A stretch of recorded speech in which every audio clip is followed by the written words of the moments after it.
I bought a high-rise condo across from the station, but suddenly he brought up this story. Why now? It was surprising because he had purchased the condo behind my back while I was staying at my parents' house. It's an amazing place with a stunning view and spotless rooms, but I was in shock. He moved out of our apartment and into this luxurious condo without any explanation or apology, saying he used money from selling our old place. He told me, "I'm going to live with mom and dad in this great house, so I don't need a parasite like you." It was outrageous. He decided to live with his parents without consulting me and kicked me out. I was speechless, not knowing where to begin. My name is Sarah. I'm a 32-year-old housewife, 8 months pregnant, eagerly counting down the days until I meet my baby. My husband, Richard, is 35 and works for a major company. We've been married for 3 years, and I was thrilled to finally be pregnant after struggling to conceive. However, I was also terrified of childbirth. To ease my anxiety, I spent time at my in-laws' home. "Sarah, you're about to have a baby soon, huh? What's it like to become a mother?" Jane, Richard's brother's wife, asked me. Jane is the reason I visit my in-laws. She's a housewife and lives with them, and I've grown close to her. My mother-in-law had trouble with her legs 2 years ago, and Jane, who has caregiving experience, agreed to help. She's quite capable but is always there to assist. Her kindness impressed me, and as a more experienced mother, she helped ease my worries about childbirth. Now, with only a month left until my due date, I plan to stay at my parents' house to prepare for the birth. Although my belly felt heavy, I enjoyed shopping for the baby and imagining our new life. Spending time at my parents' home felt refreshing after a long while. 2 days past my due date, contractions started, and I tried reaching Richard, but he didn't answer. I was concerned he might be busy or in trouble. As my labor pains intensified, I focused solely on giving birth. Eventually, I welcomed a beautiful baby girl into the world.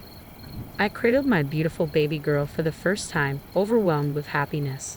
Richard was supposed to be there for the birth, but he didn't show up at the hospital. I was too exhausted from labor to confront him directly, so I simply texted him to let him know I had given birth and then fell asleep. When I woke up, I heard someone calling my name. "Are you still asleep?" Richard's voice was grating. I blinked open my eyes to find him standing by my bed, with his parents in tow. He greeted me cheerfully. "My parents came. You have to appreciate them." I had specifically asked not to have visitors immediately after giving birth, so I was taken aback that he had brought his parents along without asking me. Irritated, I asked, "Why didn't you come yesterday?" He responded casually, "I promised to go eat sushi with my parents. I thought I'd come after that, but I drank a lot and figured it would be better not to come and be a trouble." I couldn't believe his priorities. While he enjoyed sushi and drinks, I was left to struggle through childbirth alone. Ignoring my irritation, he asked, "Where's our baby?" "She's in the nursery, a healthy baby girl," I replied. My mother-in-law's face tightened at the news. "What a girl," she muttered. "Such a useless wife." I was stunned by her comment. My father-in-law chimed in. Both Jane and Sarah blew it. "You're pathetic." I was hurt and furious that, instead of receiving gratitude for enduring childbirth, I was insulted. Richard, too, seemed disappointed. "Oh, damn it. I knew it was a girl, but I hoped for a boy." I got my hopes up. I didn't understand his disappointment. He explained that his parents had high hopes for a boy since our first child was a girl, but that didn't matter to me. To me, my baby was perfect, no matter her gender. Richard's reaction left me feeling alone and unsupported, as he seemed more aligned with his parents' expectations than with celebrating our new arrival. I was fuming with anger, but exhaustion and soreness from childbirth made it hard to muster the energy to confront Richard. Thankfully, a nurse who had overheard our conversation through the wall intervened and asked his parents to leave the room. She noticed my distress and offered me comfort as I cried. Since then, Richard hadn't visited me in the hospital. On the day of my discharge, I arranged for my parents to pick us up and take us to their home. I didn't want to return to our place in such a state. I couldn't understand why Richard had become so cold-hearted. He seemed so much more caring when we first married. I wondered if his change in demeanor was linked to his work issues from 2 years ago. He had made a significant mistake that caused a huge loss for his company. Though his colleagues covered for him, he never faced any real consequences. Still, the error derailed his career, and he had struggled to get back on track. His frustration and stress may have contributed to his emotional distance. Additionally, one of his colleagues, who had joined the company later, was now his boss. Richard had been better at his job initially, but their roles reversed due to his earlier mistake. The reversal must have been hard for him to accept, adding to his stress and affecting his behavior at home. I felt a mix of dissatisfaction and hope that having our baby would spark some change in him, but he didn't seem to be making any effort. I worried about our family's future and felt overwhelmed by the uncertainty. Then Richard called me unexpectedly. "Hey, when are you coming back? You've been gone for almost a month since the baby was born." I wasn't ready to go back yet. "Sorry, I'll be home soon. I need to get things in order for our daughter and start fresh."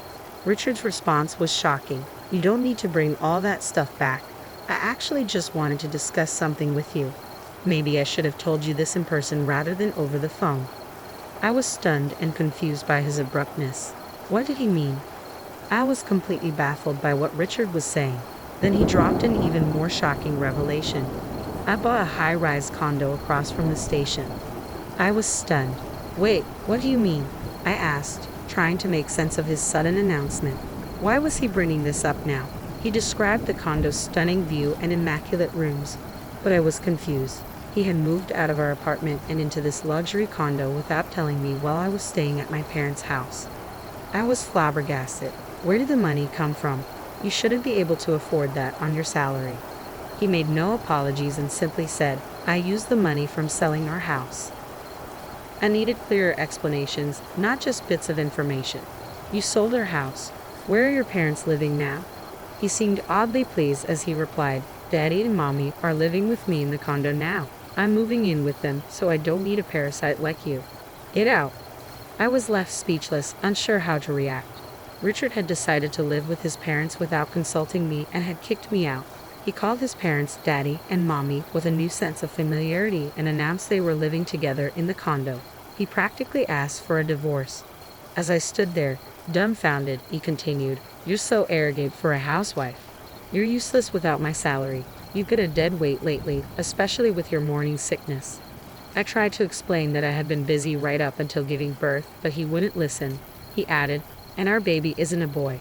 My parents think it's better to be with a younger woman who might give them a boy. They also don't want to live with you and my brother anymore." He told me he had put my things in a storage room and instructed me to pick them up. "As for the divorce, I've already sent you the papers. Make sure to file them." And with that, he hung up on me. I was stunned and paralyzed by the shock. How had I ended up married to someone so callous? I felt like I had made a terrible mistake, but there was no point in dwelling on it now. My priority was my daughter. I had to pull myself together for her sake. After taking some time to process everything, I resolved to sever all ties with Richard and begin a new chapter in my life. I was determined not to let him control me any longer. If a divorce was what it took, then so be it. I would show him who would truly regret this decision. My parents were furious when I told them about the situation. They immediately agreed to support me through the divorce. As soon as I received the divorce papers from Richard, I signed and filed them. About 2 weeks later, Richard unexpectedly showed up at my parents' house. "Hey, what's going on?" he demanded. "Why has so much money been withdrawn from my bank account?" He slammed his bank statements onto the table, glaring at me. I remained calm and replied, "Aren't you familiar with the term division of property?" "What's that supposed to mean?" he retorted, baffled. "That's not what this is. The account in question is mine," I said firmly. "I'm not giving you a cent. I had previously deposited some money into your account, but it was shared property. I'm taking back what's rightfully mine." He was infuriated. "Why should I give you my money? You've forgotten that your salary went down because of your mistake at work. I started a side job at home. I'm sure you didn't earn as much as I did." "Actually, I earned as much as you did," I countered, "and you're the one who wanted the divorce. This conversation is over." Richard was incredulous. "You've got to be kidding me. I don't believe this." My father, who had been silent until then, finally spoke up. "How about we take this to court?" "How dare you insult my daughter?" I couldn't help but feel a pang of sympathy for my daughter, who had endured so much because of Richard. "Get out of here, you bastard," I shouted. My father, a policeman, intimidated by Richard's menacing demeanor, made him flee from our house. That was the final end to our relationship, and the asset division issues were resolved. Since then, I've been focusing on raising my daughter at my parents' house. Adjusting to parenting has been a challenge, but she is an absolute joy. My life has taken on a new, happier rhythm with my adorable baby girl. A few months later, I started receiving persistent calls from an unknown number. Though I had ignored them initially, I decided to answer, thinking it might be my boss or colleagues. "Hello," I answered. "Hello, Sarah." It was Richard. "What you want?" I asked sharply. "How are you doing?" he asked. "I don't really want to discuss that." "Can I hang up now?" "Wait, can you come back? I'm having trouble paying the mortgage on the condo. I might get kicked out." I wasn't surprised. "You're short on cash, aren't you?" "Yeah, I've used up all my savings. Daddy hurt his back and had to quit his job. Mommy brags about her life, but now she's always sick. I'm at my wit's end." I wasn't shocked by his predicament. With his salary, he likely couldn't manage the condo's mortgage. He must have relied on his savings, his father's salary, and a down payment. Now that his father couldn't work and his mother spent extravagantly, he was struggling to cover their expenses. It was no wonder he was in trouble. When I checked my bank balance, it was at zero. I was informed that if I didn't pay by next week, I would be evicted. "Please come back, Sarah. We used to care about each other." I laughed, finding his pleas almost amusing. "Give me a break. You just want to exploit me whenever you need something. You expect me to support you and act as your housekeeper." Richard fell silent, and I remembered how he had called me a parasite. Wouldn't I just be in the way? I retorted, recalling the hurtful words he had used before. I had something weighing on my mind. "What about Jane and your brother?" "They've already moved out and are living together now," he said. "He had a falling out with our parents when my brother told Dad to live more appropriately." My brother lost his temper and said, "I don't want to be told what to do by someone who's dependent on a woman who couldn't even give him a son." Usually calm, my brother blew up. He left the house saying, "I'll cut you off if you keep making fun of my wife." "I see. It sounds like he's a decent person. It's good to know he cares about Jane," I responded. "Please come back, Sarah." "Are you serious? Who would ever return to you? I'm fully occupied with taking care of my daughter. I can deal with jerks like you." "By the way, calling your parents daddy and mommy at your age is pathetic," I added. "Don't say stuff like that. You can take our daughter here if you want. Weren't you supposed to live with our daughter when you first asked me?" "Oh, I see. You don't even remember. You had your daughter, didn't you? I would never take her to a father like you. Don't ever call me again. If you show up again, I'll call the police and my dad will make sure you get arrested." He made a pathetic sound, clearly recalling my dad's intimidating presence. I hung up and blocked him. Later, he tried calling me from a new number, but I had changed mine too. A bit later, Jane contacted me. "I'm sorry for not reaching out sooner. We moved to the countryside, and it took us a while to get internet access set up." Jane and her family had decided to live in a peaceful, rural setting. I visited their new home and found it to be a charming town surrounded by nature. I imagined how happy and well-adjusted my child would be growing up in such an environment. Jane's husband filled me in on my ex. He and his family were eventually evicted from their high-rise condo and burdened with debt. He was struggling to support his parents and barely making ends meet. In contrast, I was thriving. I worked from home and lived comfortably at my parents' house. Today, I was going to relax at Jane's place for a few days before returning to spend more time with my daughter. Once my daughter was a bit older, I hoped we could move to the area and live near Jane. With that bright future in mind, I happily enjoyed my time.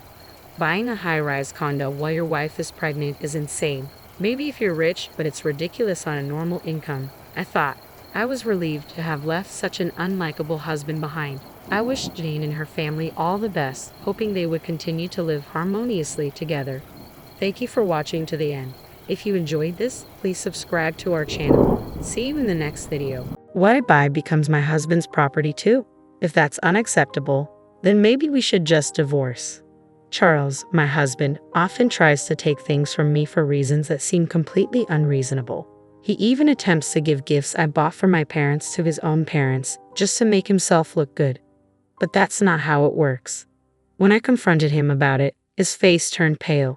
Before I married Charles, my grandparents had left me a significant gift, a piece of real estate. I thanked them, thinking this would be a future safety net for both me and my husband. But my grandparents, who were always wise and cautious, advised me to keep it a secret, even from Charles. They insisted that I keep the knowledge of my passive income and financial independence to myself. I felt the pain of guilt about hiding this from Charles, but I chose to follow my grandparents' advice. After my grandfather, who cared deeply for me, passed away, I continued my life with Charles. That's when the incident occurred. One day, while checking the account where I managed our living expenses, I noticed that $10,000 had been withdrawn. This account, which I primarily managed, was meant to cover our household costs, using the money Charles contributed. It was a huge sum, and I had no memory of withdrawing it, which meant it had to be Charles. When he came home that evening, I confronted him.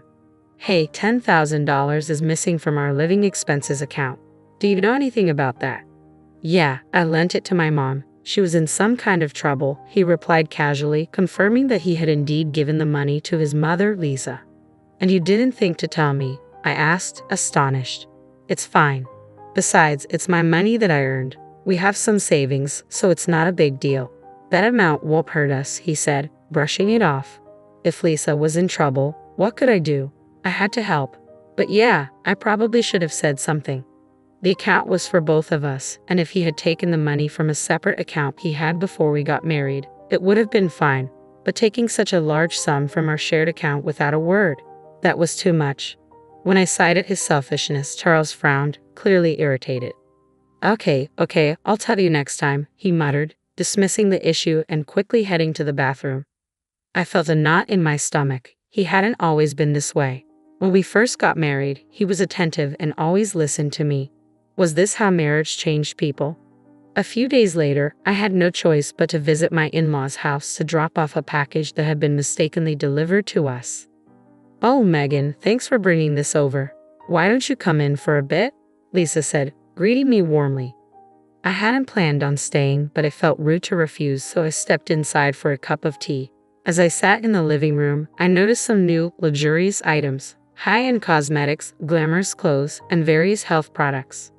"Oh, my wonderful son gave them to me as a gift," Lisa said with pride. I realized then that the $10,000 in our account had been used for these extravagances.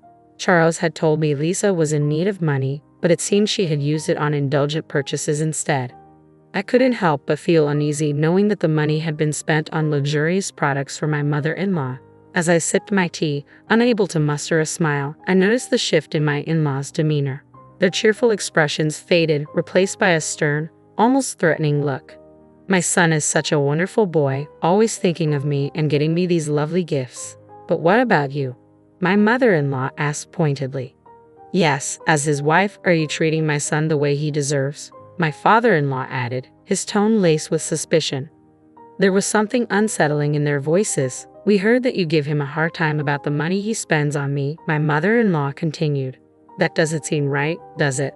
It became clear to me then. Charles had painted himself as the victim to his parents, making it seem like I was the unreasonable one for questioning his decision. Their fearful, accusing gazes now made perfect sense. I felt a deep weariness settle over me. I had never imagined being treated so poorly by both my husband and his parents. The constant neglect and lack of respect were taking their toll, and for the first time, I began to seriously consider divorce. I thought that if I divorced Charles, I would return to my parents' house and use my savings from passive income to rebuild their home. The house, a two-story structure built over 30 years ago before my brother was born, had become too spacious and difficult for my parents to manage as they aged. With just the two of them living there now, even the handrails we'd installed for their convenience weren't enough to make it comfortable. A cozy, one-story house would be far more suitable for them. So I immediately called my parents to discuss my plans. Surprisingly, they weren't shocked at all about the potential divorce. Instead, they were thrilled about the idea of rebuilding their home. "We're so happy you're thinking of this," my mother said, her voice bright over the phone. "Even if we won't be living there for long, it's wonderful knowing it's being done with your income, and you can take over the house afterward." "Thank you," my father added. "But remember, take it easy and don't overdo it." Their encouraging words lifted my spirits, and I set about planning the rebuild. I was waiting to hear back from the construction company when Charles suddenly confronted me. "How dare you use our savings to build a house without telling me anything about it?" he shouted as soon as we sat down in the living room. He banged his fists on the table, his face contorted in anger, completely disregarding my feelings. "My parents will live in the new house," I replied, trying to stay calm. "No, That's not happening. It was built with our joint property, so my parents have just as much right to live there, he insisted, his voice growing louder. Are you seriously planning to cram 4 people into that little one-story house? Shut up and just give me the house, Charles screamed, slamming his fists on the table again. I realized that if he knew about my passive income, his rage would only intensify. But at that moment, I decided it was time to tell him the whole truth. To tell you the truth, I said, steadying my voice, I have passive income. I've actually been saving money from the real estate my grandparents gifted me, I explained. The house is being paid for with that passive income, so I didn't take a penny from our joint funds. Guilt tugged at me for breaking my promise to keep this secret, but Charles's reaction confirmed my grandparents' wisdom. His shoulders tensed, and he began pounding the table even harder. What kind of wife hides the fact that she has her own income? He yelled, his face turning red with anger. You play around with my money while protecting your own, keeping it a secret from me. Watching him lose control, I realized why my grandparents had warned me to keep this hidden. Maybe they had already seen through Charles, knowing what kind of man he truly was. I'll take the house as alimony, he snarled. The house you built as my wife is mine too. I'm the head of this family, and if you disobey me, I'll divorce you. His words filled me with nothing but dismay. How had I lived with this man for so long without realizing his true nature?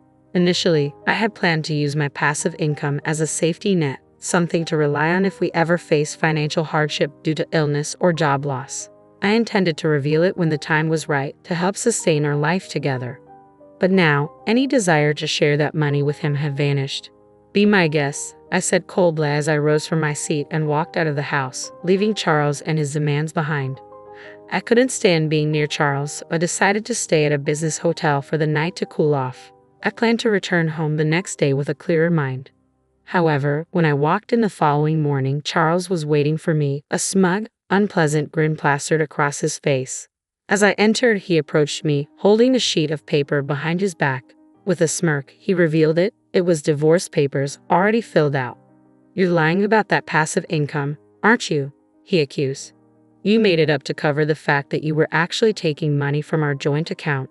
His accusations were as baseless as ever, and I found it impossible to reason with him. I had been honest with him from the start, and now I saw no point in trying to convince him further.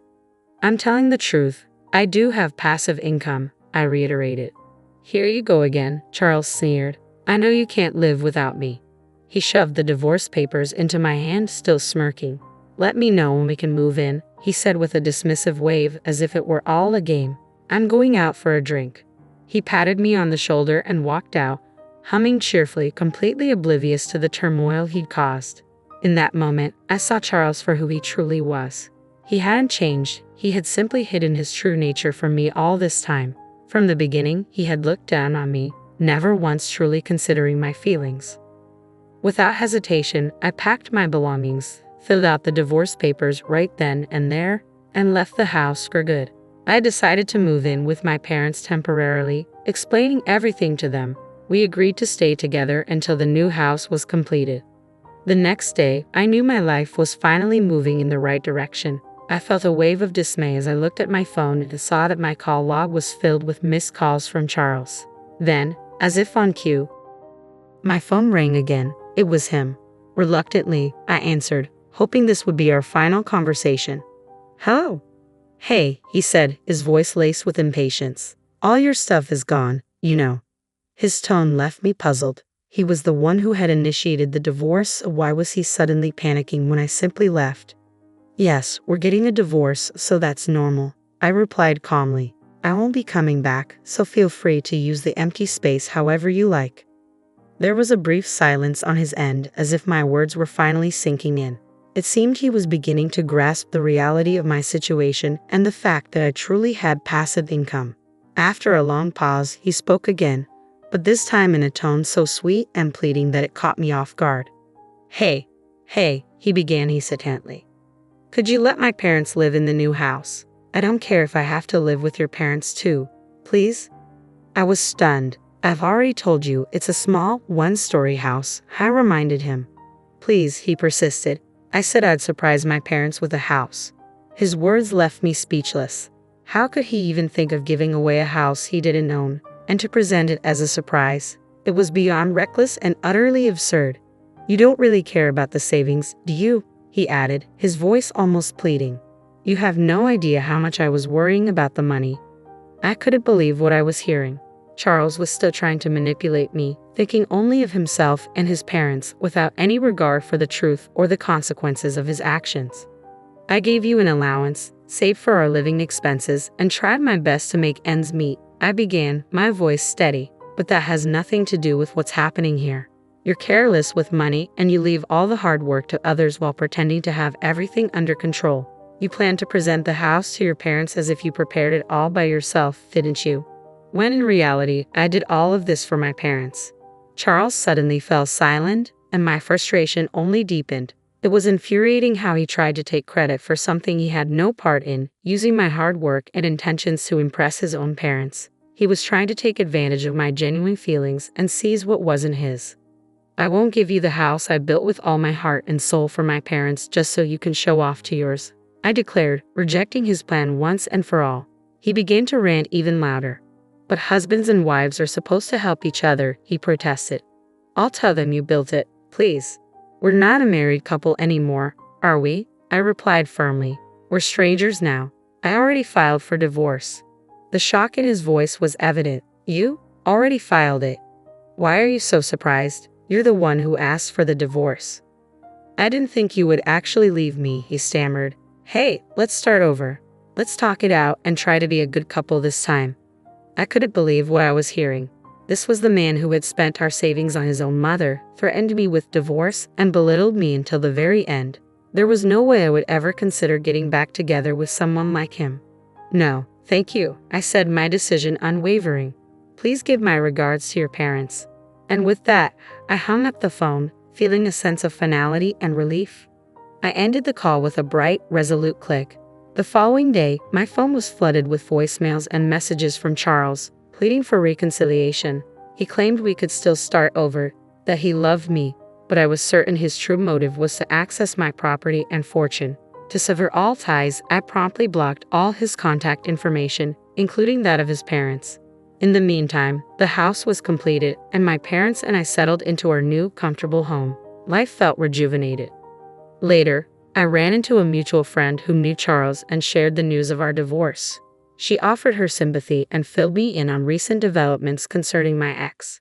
Charles had abruptly resigned from his job, claiming he no longer needed to work hard because he had acquired real estate. The company was unable to reach him, but he attempted to retract his resignation the next day. His bosses were furious, lecturing him about the trouble his sudden disappearance and incomplete notice had caused. They were particularly incensed that he hadn't considered the impact on his colleagues.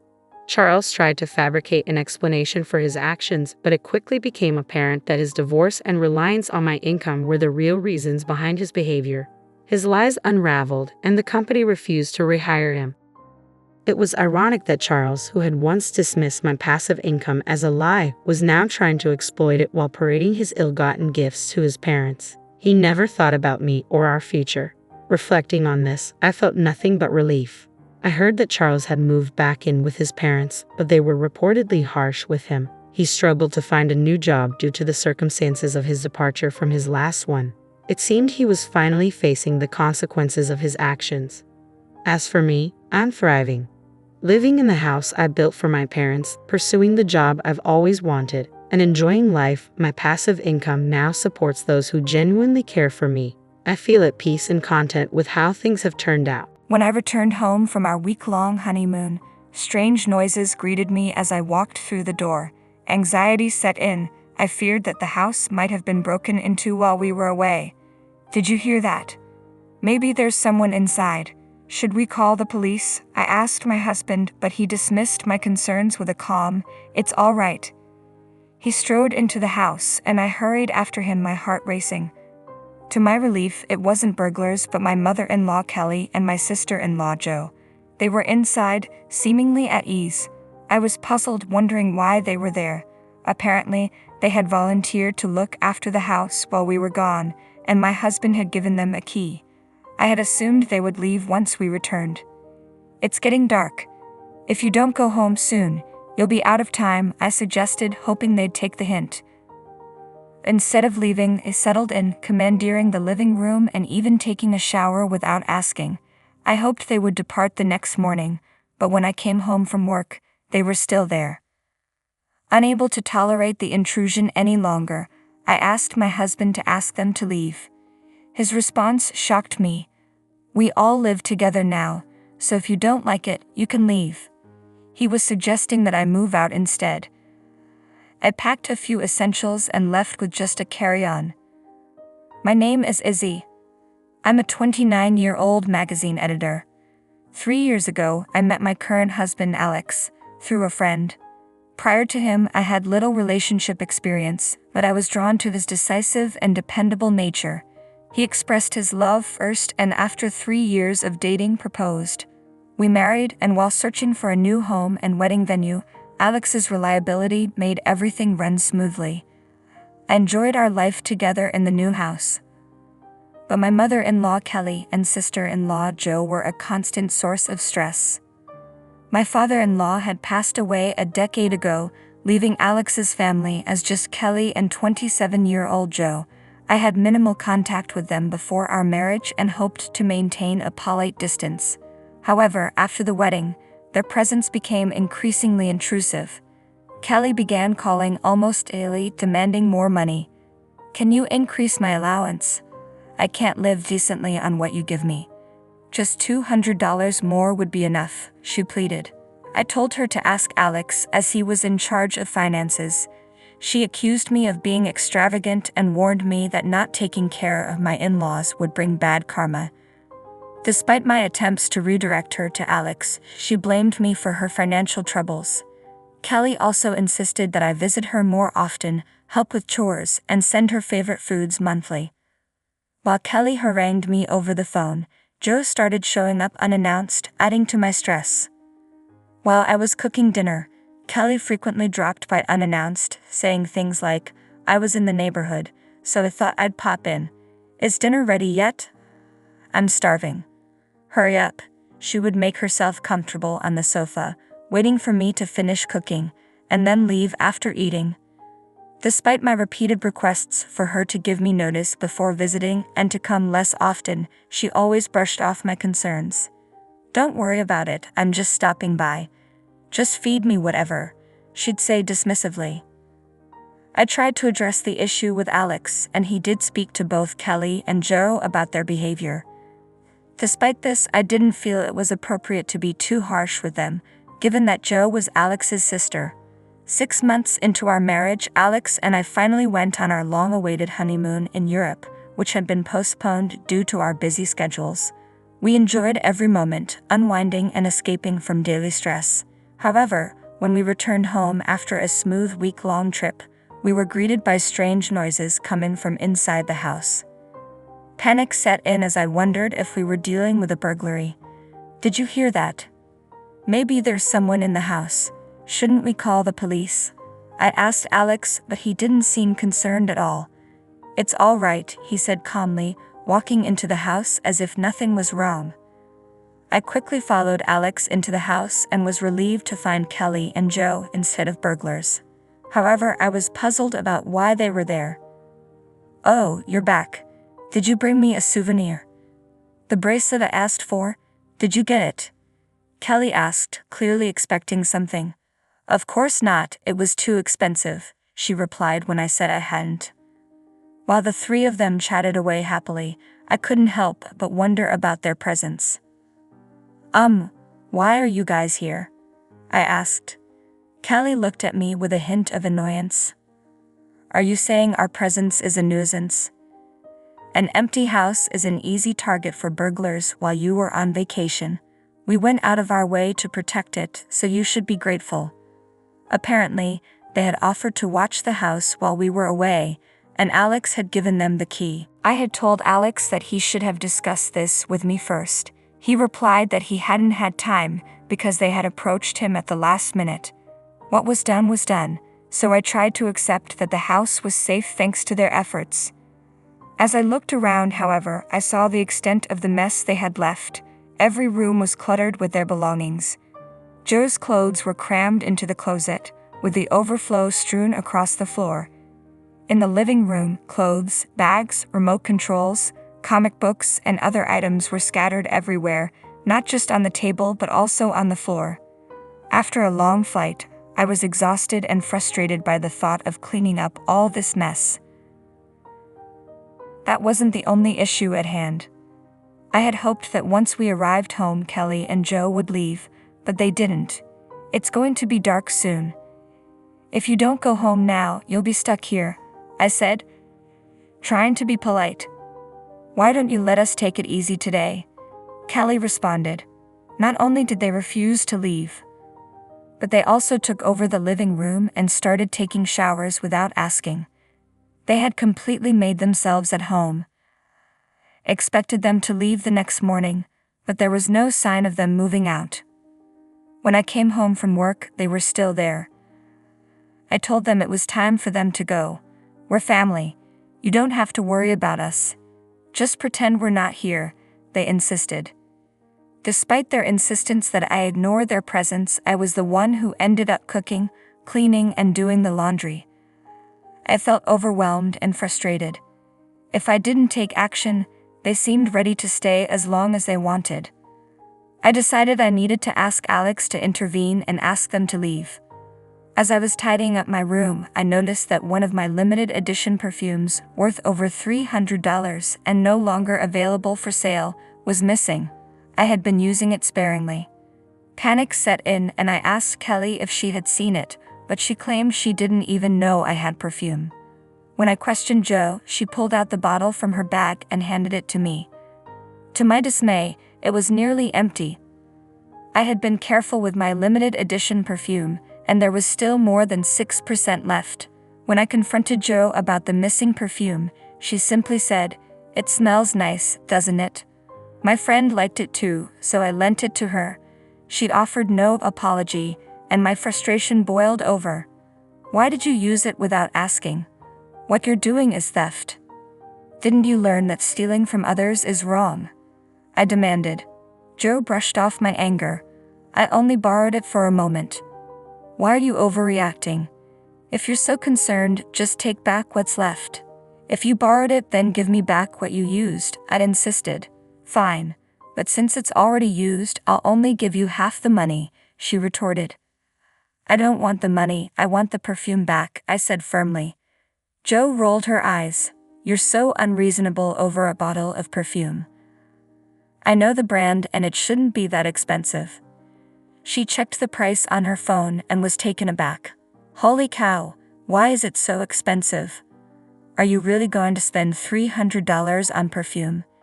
If it's that important, maybe you should have mentioned it." Seeing her reaction, I felt even more disheartened. "It's valuable to me, and I only used it inside the house. I never imagined I'd have a relative come into my room and use my things without permission." As we argued, Alex walked in. "What's all this fuss about?" "Alex, she used my perfume and called me a thief," I said, leaving Joe in the living room while I explained everything to him in the bedroom. "I'm at my limit. I need you to ask them to leave." "Don't get so worked up over something minor," Alex replied dismissively. "Also, I haven't mentioned that they're going to be living with us here." My jaw dropped at his unexpected announcement. My mom's house was old and falling apart, so she was considering repairs or moving. "We have extra rooms and it's more cost-effective for her to stay here. We decided to live together. Why didn't you talk to me about this? Do you own the house alone?" "I'm paying the mortgage too. Don't blame me, my mom decided to sell her house on her own," I protested. Alex's response was blunt. "We're living together now, so if you don't like it, you can leave." His decision, made without my input, and his suggestion that I leave left me feeling distant and hurt. I realized my feelings for him were fading. "I understand," I said quietly. I started packing the essentials into my carry-on case. Alex didn't try to stop me but remarked that running away after a fight was immature before walking out of the bedroom. Kelly and Joe watched with smirks as I packed, and as soon as I left the house, they locked the door behind me. I had no intention of returning. I headed to a hotel and called my boss, with whom I regularly consulted, to request a few days off. During my time off, I searched for an apartment and informed my parents that I had separated from Alex, explaining the situation. They asked what my next steps were, and I told them I planned to get a divorce. In the meantime, Alex sent me a text. "If you're sorry, you can come back. Mommy and Joe both say they'd forgive you." When I called him to discuss the divorce, he initially resisted, saying, "You're divorcing me over this. You just need to put up with it a little longer." Eventually, he recognized my determination and agreed to the divorce. From that point, everything progressed smoothly, and the divorce was finalized within 6 months. I wanted to end things as quickly as possible, so we swiftly divided our assets and I handed over the house to him. We had been married for less than a year and now we were divorced. My friends and coworkers were concerned and curious about what had happened. Initially, I shrugged off their questions, unable to share the details. But as I processed everything, I became more open about the situation. When I told them the full story, their reactions were unanimous. "That's impossible." I appreciated the sympathy from my friends and coworkers. It made me feel a bit better, knowing they were supportive of my situation. After moving out and living alone, I threw myself into work with renewed intensity. Instead of spending time on household chores, I took on 3 times as many projects as usual and even helped out colleagues who were overwhelmed. My boss noticed my dedication and expressed concern, but as I immersed myself in work, the memories of my difficult times resurfaced and I began to blame myself. Despite being grateful for the distraction work provided, Alex called me about 5 months after the divorce. I had left most of my belongings behind when I moved out, so I answered the phone thinking it might be about that. Alex started by asking what I was doing and if I was living alone. His approach seemed unusual because he was typically impatient with vague conversations. I didn't want to waste time, so I asked directly why he was calling. He said he wanted to get back together. I had no interest in rekindling the relationship, so I said no and attempted to end the call. But Alex quickly interjected. "Wait, there's something I haven't told you yet." "I'm busy, so make it quick," I replied. He continued, "Can you lend me some money? I'm struggling to pay the mortgage. It used to be a joint responsibility, so I understand it's hard to manage alone." I knew the amount Alex needed wasn't that significant, but he explained that he had been expecting a raise a few months ago that never materialized. He had also been informed that his performance wouldn't warrant any future increases. Faced with this, he decided to look for a new job, hoping for better conditions. Unfortunately, he only found a lower-paying position and had yet to secure a new role. Regardless of his situation, I wasn't willing to lend him any money. Told him not to contact me again. "You're still single, right? No one will want a middle-aged divorcee like you. You'd be better off reconciling with me," he said. I simply replied, "No, thank you," and ended the call. I couldn't understand why I had fallen for and married him. I was deeply disappointed in my own judgment. After that, Alex, Kelly, and Joe all began to harass me. Through our conversations, I learned that they believed Alex was earning a substantial income due to us buying a new house and having a lavish wedding. Since their allowance hadn't increased and Alex had refused to do so, they thought I was the one preventing it. They had been pleased to live comfortably after I left, but when they discovered Alex's salary was lower than expected, they panicked. They seemed to think that men were paid more than women, but my salary was actually higher than his. I wanted to block all of them on my phone, but Alex knew where I worked and could easily find me. I was anxious that Alex might call me at work or even show up at my office, so I answered his calls a few times. He consistently complained about Kelly and Joe spending too much money and running out of savings. They had started working part-time but couldn't make ends meet because they spent their earnings so quickly. It seemed like every conversation revolved around money. I hoped that if I told him I was in a similar financial situation, he might stop calling. I decided to use this approach the next time he reached out. That day, as usual, Alex called and said, "I need money. I don't have enough to pay the mortgage this month."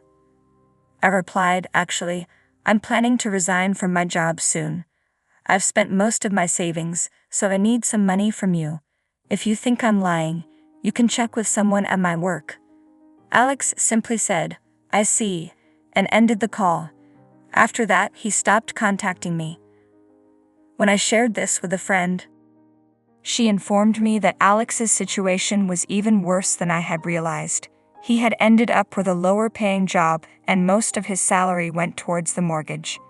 Additionally, Joe had an affair with her part-time job manager, who was married. When his wife discovered the affair, she fired Joe and filed a civil lawsuit against her. Initially, Joe claimed that the manager had pursued her and she didn't know he was married. However, text exchanges revealed she was aware of his wife's pregnancy and still pursued him. The manager and his wife divorced, and Joe faced a substantial compensation claim. Joe's affair and subsequent lawsuit led to her losing both her job and her friends. Alex's family ended up covering the mortgage and the debt from the lawsuit, effectively living in a cycle of debt. Kelly, meanwhile, complained that her friends had grandchildren while her own children were still single and struggling. Alex often lamented to this friend about his daily arguments with Kelly, his current single status, and how women no longer showed interest in him. He had lost weight and looked disheveled, aging far beyond his years. His friend rolled her eyes at his complaints. Had shared the reasons for my divorce with many people, and now this friend was the only one Alex had left to confide in.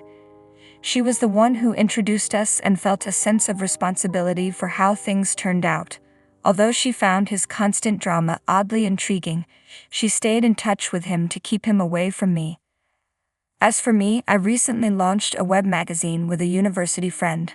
I left from a previous job and invested most of my savings into the startup. Though it's a small venture and I handle many tasks on my own, I am thrilled by the new challenges. Where I once felt daunted by new beginnings, I now manage them with confidence, having grown from past obstacles. I've also started a new relationship with someone I met at work. He respects my feelings and supports me, helping me realize that Alex was not a decisive leader, but simply selfish. For a while after my divorce, I doubted that I would ever marry or date again. Now I am able to think positively and cherish the new happiness in my life. I confronted my husband with the evidence from the detective agency. His face was a mask of resolve as he said, "Roy and I have been having an affair. I'm in love with her, and I've decided to be with her. You need to leave." "Is this really what you want?" I asked, struggling to keep my voice steady. "It doesn't matter what happens next," he replied, his tone unyielding. I took a deep breath and thought about my own life. My name is Amy. I'm 37 years old and work in an office. I live with my husband Ted and our 5-year-old daughter Katie. We're close and support each other through our shortcomings. For now, we're happy as a family. Ted is a fantastic cook and always prepares dinner for us. Since I often work late and put in a lot of overtime, I truly appreciate that Ted handles the housework. One day, my husband sustained an unexpected ligament injury. He decided to play basketball with friends for the first time in ages, pushing himself to make a shot despite not having exercised regularly since starting his job. Although he's 5 years younger than me at 32, his lack of fitness showed. It made no sense for him to act so recklessly, especially with a job and a child to consider.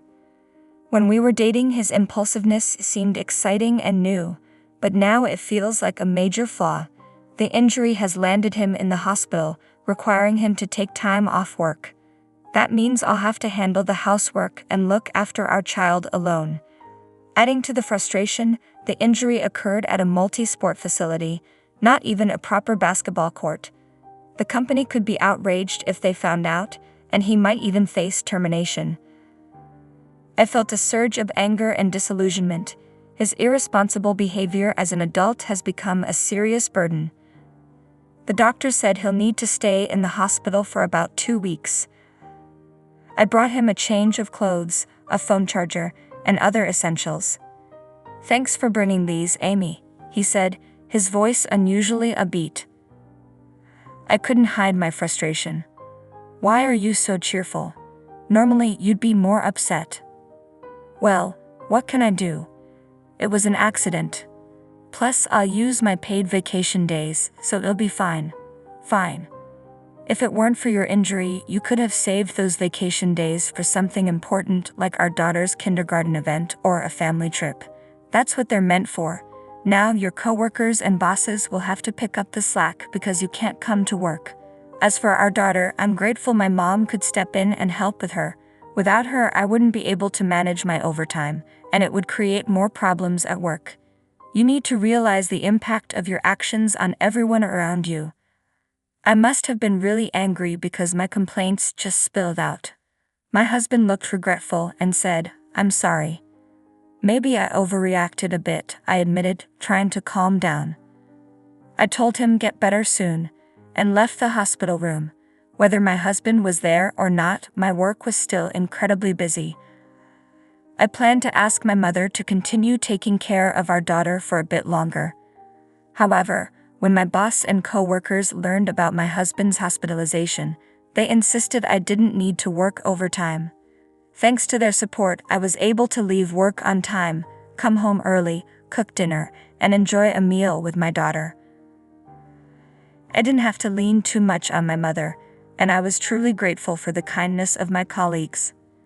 A week later, after finishing work, I took my mother and daughter to visit my husband.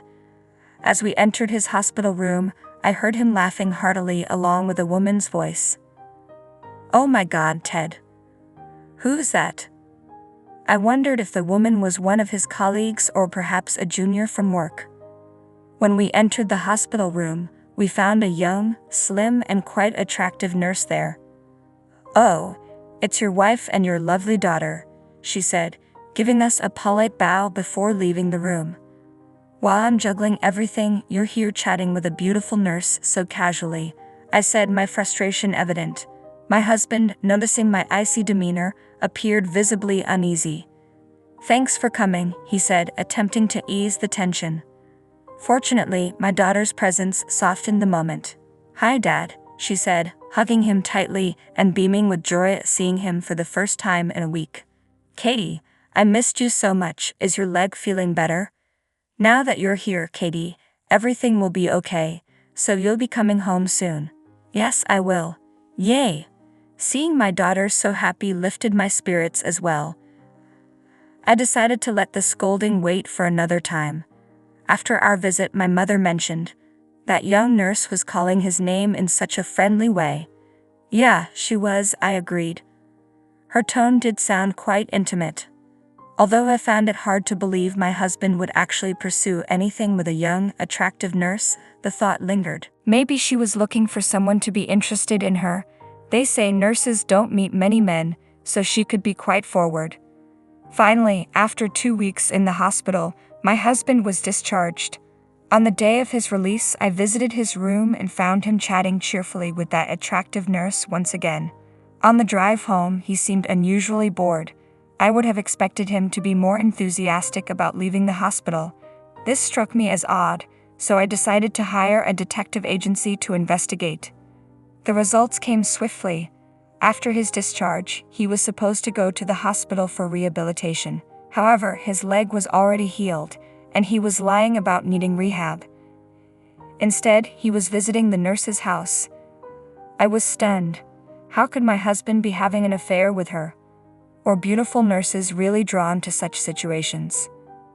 I confronted my husband with the evidence from the detective agency.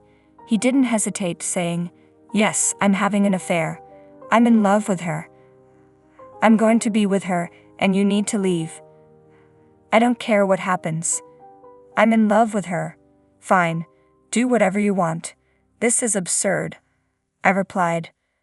I packed my things, took my daughter, and went to stay with my parents. When I told my mother what had happened, she was furious. "Knew something wasn't right," she said. "Your instincts were spot on, Mom," I acknowledged. After that, I finalized the divorce with the help of a lawyer, securing alimony and my share of the property. We had some disagreements over the division of assets, but I managed to get what I was entitled to and received the funds I deserved. With that, I felt completely free from my past and ready to start anew with my daughter. But as I began my new life, I started receiving numerous calls from an unknown number. Initially, I ignored them, but their persistence eventually got the better of me. "Hello." Finally, you answer. "Who is this?" I demanded. "Well, who are you?" "I'm Anna, Ted's new wife." "Oh, the woman he cheated with. So what do you want?" "You demanded an excessive amount in alimony and property division from my husband. I had a lawyer determine a fair amount." "Then why does he need to sell the house to pay it?" "That's because his salary isn't high enough." "How can his salary be low if he works for a foreign invested company?" "What are you talking about?" "I'm the one working for a foreign invested company, not him." "What do you mean?" "I'm sure my husband lied to you to make himself look better. I often complained to him about my job and the issues I faced, so he probably used that information to mislead you. The truth is, he's just a regular employee at a small company with a salary that's about half of mine." "That's a scam." "He claimed he worked for a foreign invested company and that he owned the house outright. But the house is actually in both our names and I made the down payment, so if he wants to stay in the house after the divorce, he'll need to pay me half of its appraised value." "Oh no. He's not handsome, doesn't have money, and there's nothing appealing about him." "Well, I suppose he wasn't attractive enough for an affair. He was a good dad though." "Care how good he is with kids. He cheated on me." "I'm sorry to hear that, but you'd better make sure you pay your alimony. If you don't, I'll come after you." Soon after, I received a call from my ex-husband. He was upset because his affair partner had left him just before their wedding. It turned out she had dumped him. But he was the one who lied and tried to impress a beautiful nurse, so he brought this on himself. I told him that if he wanted to address his problems, he should start by earning as much as I do. Then I ended the call. Since then, I only see my ex-husband when my daughter wants to visit him. Each time he sees me, he complains about his situation. I've heard that his injury from playing basketball has caused significant issues at work. His boss is furious, and it seems he'll never get promoted. Honestly, he brought this on himself. Meanwhile, I'm back home, working diligently while my parents help me raise my daughter. Their support allows me to save for her education and take weekend trips with my family. Although I was concerned that the divorce might affect my daughter negatively, she continues to smile just as sweetly as ever. I'm committed to working hard to keep her happy. Thank you for watching. If you enjoyed the video, please subscribe to the channel. See you in the next one. You already had the divorce papers ready? How's that? I scared you, didn't I? Because I'm ready for this at any time. So you better cool down and reflect on what you just said. With that, my husband Lance got up and went into his room. My name is Alice, a 28-year-old office worker. I married Lance a year ago after meeting him on a blind date. He pursued me, and after a year and a half of dating, we decided to tie the knot. In hindsight, it may have been too soon, but I had always vaguely envisioned getting married and starting a family by the time I was 30, so I accepted his proposal. But I quickly realized that I should have been more cautious about such life-changing decisions. The first red flag came when Lance abruptly announced he was changing jobs right after we got married. "I'm changing jobs," he said, completely out of the blue. "Why so suddenly?" I asked, trying to understand his reasoning. "Because I can't show my full potential there," he replied confidently. I was taken aback, wondering what he meant. He informed me that he had already submitted his resignation and would be leaving his job at the end of the month. Although he was able to secure a new position, the salary was significantly lower than what he had been earning before. At the time, I thought it would be okay since I was also working, but then came the next surprise. Lance started pressuring me to quit my job. If Lance's new salary had been sufficient to cover our living expenses, I might have considered it. But with his recent job change and reduced income, quitting my job would have left us in a precarious financial situation. Despite Lance's assurances that his salary would soon increase, there was no clear timeline for when that would happen. Without my income, we wouldn't be able to save any money, and we'd struggle to cover basic expenses like rent and car maintenance. So I told Lance, I won't quit my job until your salary goes up. Lance seemed to agree, but he kept asking me to quit, bringing it up repeatedly. Each time, I gave him the same response. A year into our marriage, his salary still hadn't increased, yet he continued to ask, when are you going to quit? I was tempted to sarcastically say, now, but I couldn't, not yet. If he wanted me to quit so badly, he needed to focus on earning more. Instead, he should concentrate on his work rather than persistently pressuring me. I began to wonder why Lance was so eager for me to quit my job, and eventually, I realized it. Lance wanted me to take care of his mother, Sarah. Whenever we visited my in-laws, Lance would say, I just want to make things easier for you, Mom. And Sarah would respond, thank you, Lance. That's very kind of you. Lance would then glance at me, silently pressuring me to quit my job. He claimed his mother needed care, but the truth was Sarah wasn't ill at all. She was healthy, active, and financially independent, earning enough from her part-time job to enjoy her hobbies and social life. She didn't need my help at all. If I were Sarah, I'd be insulted by the notion that I needed to be taken care of when I was perfectly capable of taking care of myself. But Lance still insists that I should take care of his mother, Sarah.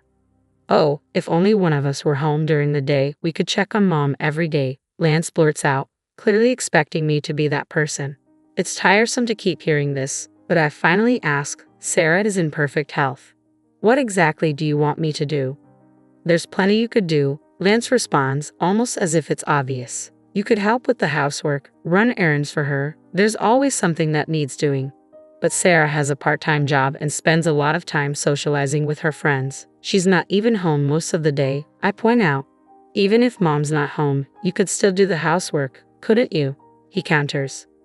What? Is he serious? So, you want me to be her housekeeper?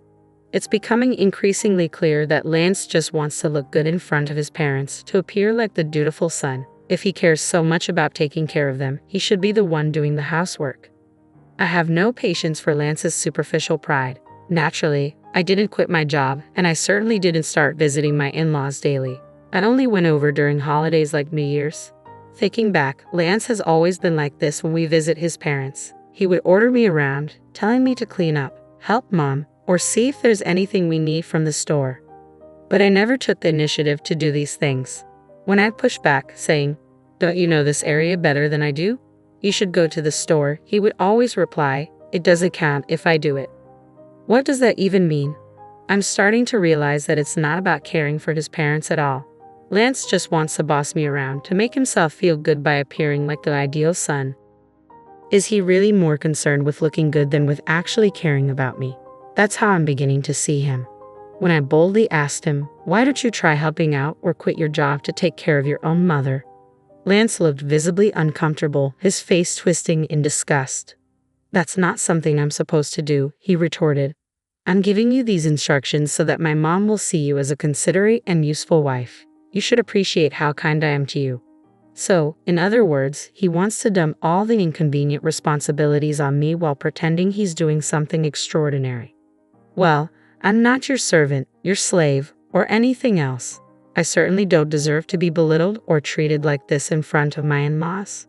If Lance keeps making these unreasonable demands, I won't stay silent. I'll push back. But Lance remained the same, never changing his stance. He kept asking, when are you going to quit your job? And every time we visited his parents, he would order me around just like before. I had reached the end of my patience, so I decided it was time to have a serious conversation with my husband. What do you mean, talk? He asked, clearly annoyed. I think we need to talk about our future, I replied. Huh? What are you even trying to say? He scoffed. I'm honestly fed up, Lance. I'm fed up with you constantly asking me when I'm going to quit my job and pressuring me to take care of your mother. Why are you fed up with that? You're my wife, and it's your duty to take care of your husband's parents. He shot back as if it were the most obvious thing in the world. Don't you think that's a huge burden on me? Isn't it your responsibility as her biological child to help with the housework and care for your own parents? I asked, trying to make him see reason. No way, Lance snapped. It's the wife's duty to do that. Are you really the kind of person who doesn't care about her family? I'm disappointed you'd even say such a thing. Then let me ask you this, I countered. How have you been taking care of my parents? If I asked you to take care of them, would you do it? Lance looked at me blankly. What are you saying? Why should a husband take care of his wife's parents? So that means you haven't been and won't take care of my parents? I asked, feeling my frustration growing. The husband's parents and the wife's parents are completely different, he replied, as if that explained everything. What difference does it make? I don't understand, I said, exasperated. I can't believe you're this clueless, Lance sneered. It's like I'm talking to my old boss or something. What are you trying to say? I pressed. I'm saying the husband's parents should always come first. The wife's parents should be your responsibility, he declared, as if it were the most natural thing in the world. So, in Lance's mind, the only family that matters is the one he's biologically related to. I'm so disgusted by you, I snapped. I'm not going to your parents' house anymore. Huh? Why would you do that? Lance asked, clearly taken aback. Enough is enough. I'm tired of this, I retorted, my frustration boiling over. No way. How dare you talk back like that? Lance shot back, his voice rising. My mom was right. What do you mean, your mom was right? I asked, my stomach sinking. She said you're a badly behaved wife, Lance sneered. That's why she gave me this. With that, he pulled a piece of paper out of his bag. It was divorce papers. What? You already had the divorce papers ready? I asked, shocked. Lance looked disturbingly proud of himself. How's that? I scared you, didn't I? I'm ready for this at any time, he said smugly, so you better cool down and reflect on what you just said. With that, Lance got up and went into his room, leaving me standing there in disbelief. No way. Why is Lance so selfish? And that triumphant look on his face, it's as if he thinks these divorce papers are some kind of weapon to make me submit to his will. The fact that Sarah had prepared the divorce papers made everything even clearer. Lance is nothing more than a mama's boy, eager to do whatever Sarah says while trying to boss me around. You've got to be kidding me.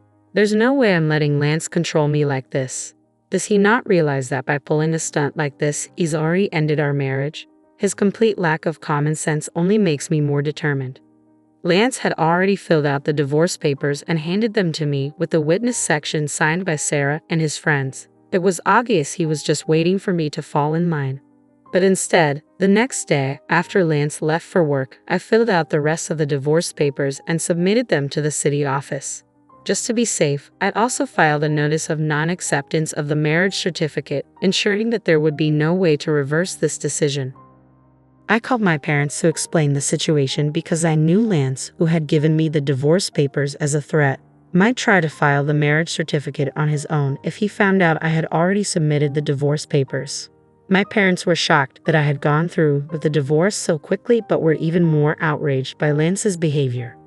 They immediately offered to help me move my belongings. I took a paid leave and had my parents come over while Lance was at work. Together, we moved everything out to my parents' house. I decided to stay with them for a while, and for the first time in a long time, I felt a sense of comfort and peace. Looking back, Lance never did any housework. I was the one cooking dinner after a full day at work, cleaning, and doing laundry on my days off. On top of all that, he expected me to take care of his parents, which was simply unreasonable. That night, my phone rang. It was Lance, who must have just returned home. Hello? Hey, where are you right now? Lance demanded. I'm at my parents' house, I replied calmly. What? Why the hell would you go back to your parents' house without my permission? And where's all your stuff? Don't tell me you're staying there overnight. He sounded panicked. I almost laughed. How could he not realize I had taken most of my belongings with me? The fact that he thought I was just staying overnight spoke volumes about his selfishness. I moved out, I stated firmly. I'm not coming back. Huh? What the hell are you talking about? Come back here and make me some food, Lance demanded, his voice rising in frustration. You can prepare it yourself, I said, and without waiting for a response, I hung up the phone. I knew I couldn't have a rational conversation with Lance about the divorce if he was going to be like this, so I decided to block his number and wait for him to come to me. A week later, Lance finally lost his patience and showed up at my parents' house.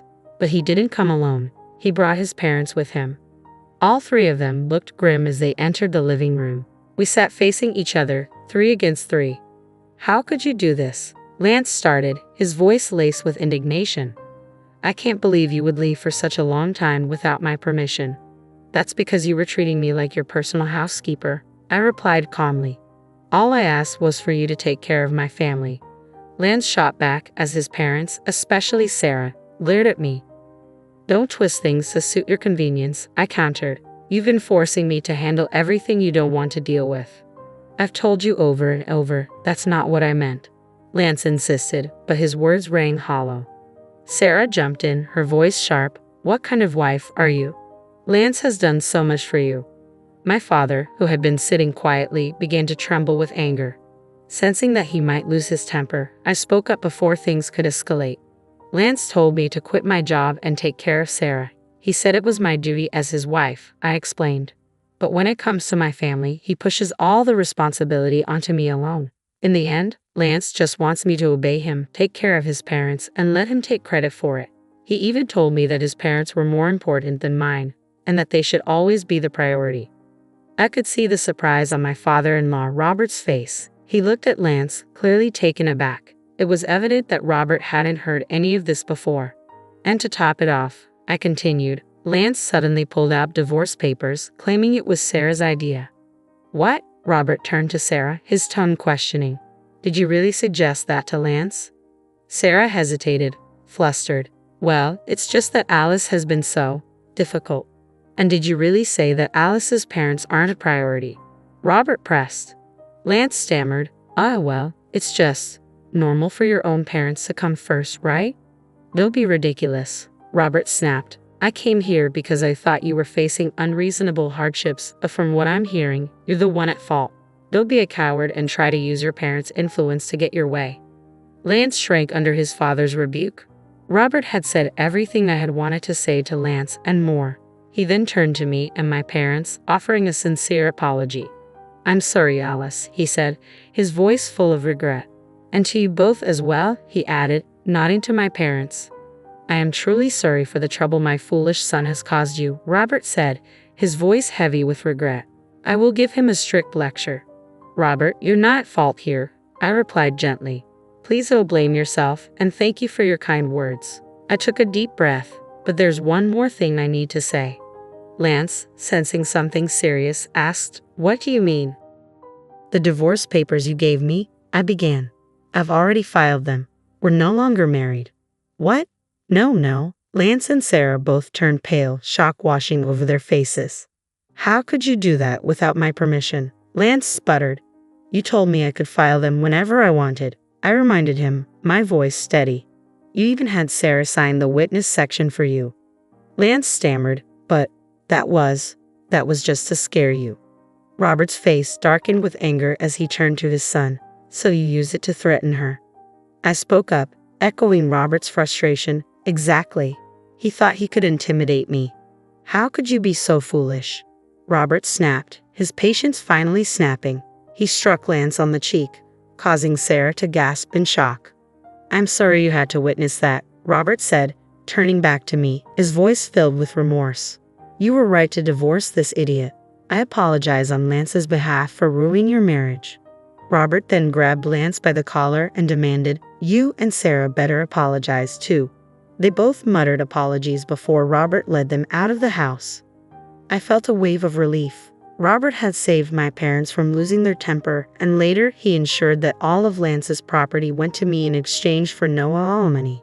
Lance didn't dare defy his father, so I ended up with all our savings and other assets from the marriage. Though I had a higher income and was the one managing the household, Robert's intervention ensured that the division was fair, and I couldn't thank him enough. I later heard that Robert was so disgusted with Sarah's involvement that he divorced her as well. Recently, I ran into a former colleague of Lance's who told me that Lance wasn't good at his job and was constantly reprimanded by his boss. Apparently, Lance had quit out of spite and switched jobs. I hadn't known about this, and it only reinforced my belief that Lance had blamed everyone else for his own shortcomings. He wasn't making much money at his new job, so I'm grateful I left him when I did. I've since rented a cozy one-bedroom apartment and have been living comfortably on my own. Work is going well, and I even got a raise recently. I'm not interested in relationships right now. I'm focused on my career and personal growth. Looking back, it was clear that Lance was more concerned with appearances than with actually improving himself. He could only maintain his dignity at home, but not in the real world. There are so many men like him who think divorce papers can be used as a threat, believing they hold all the power. But that's a huge mistake. I hope anyone in a similar situation finds the strength to break free, just like I did. And I hope Alice finds someone wonderful in the future. Thank you for reading until the end. Please subscribe to our channel and see you in the next video. Hey Judy, what's wrong? It was a cold day with Christmas carols echoing through the city. I paused to admire a tree ornament that had caught my eye. My husband, his breath visible in the chilly air, turned his head to look at me from a few steps ahead. He smiled softly, his ears flushed from the cold. I adored the way he looked at me. Nothing. Let's head home and have dinner. I've made a hot stew for this particularly cold day. Sounds great. Laughing, we held hands and strolled down the street. A familiar Christmas tune drifted into my ears. I'm Judy, I began, and what I'm about to tell you is a rather strange Christmas miracle I experienced a few years ago, and the story leading up to it. You're late. Before I could respond, I flinched at the sharp edge in my husband Dan's voice. Where have you been? I just went to the closest deli, I replied, trying to stay calm. It was mid-December, and it felt like snow was imminent. I'd been chased out of the cold without my coat a short time ago. Are you trying to fool me? I'm the breadwinner of this household. When I come home, I expect dinner to be ready and served. Can't you even manage that? He glared at me displeased as he looked at the dinner. No hot sauce. How can you eat chicken wings without it? Don't mess with me. His harsh scolding made me rush out of the apartment with just my wallet and return with the hot sauce. As I gasped for breath, he grew even more irritated. Delhi, are you crazy? Isn't it cheaper to buy at a supermarket? He pointed at the hot sauce, rolling his eyes. You have no sense of budgeting. I couldn't help but retort, of course, I buy groceries at the supermarket, but it's far away. I told you earlier, it slipped my mind today. Anyway, you get upset if the food gets cold. That's why I went to the closest shop. I did forget to add it to my shopping list, but I was sure the chicken wings would taste fine even without it. I didn't understand why he was so angry. His frustration seemed unrelenting. Where's your apology? I did apologize earlier, didn't I? What's with your attitude? My retort only fueled his anger further. He continued to yell for another hour. Who wants such stale food now? In the end, he flipped the plate of chicken wings and stormed out to get dinner elsewhere. A few days later, while cleaning my parents' house, which was up for sale, I visited an old lady in the neighborhood whom I called Grandma. Listen, Grandma, I said, your prediction was off this time. I didn't predict anything, Grandma, who had cared for me since I was a child, replied with a chuckle. You're going too far. No way. Everything you predicted since I was a kid came true. If they weren't predictions, then they were prophecies, I said with a wry smile. Remember when you told me not to go to the mall? There was a lightning strike that nearly burned it down. Another time, when I planned to relax at home, you advised me to go out because it would be sunny.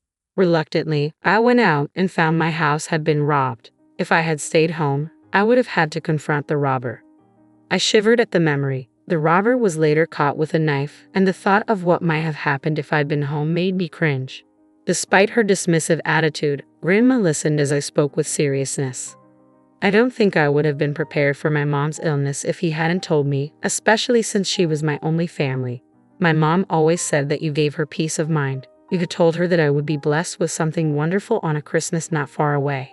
It brought her comfort to know that I would have a bright future before she left me. She shared this with me from her hospital bed. It was a ray of hope for her, and seeing her contented was a testament to her love for me. So when Dan proposed to me on Christmas Day, I thought it was just as you had predicted. I met him through a mutual friend. At first, he seemed like a humble and gentle guy. But once we got married, his true colors showed. He became an arrogant husband.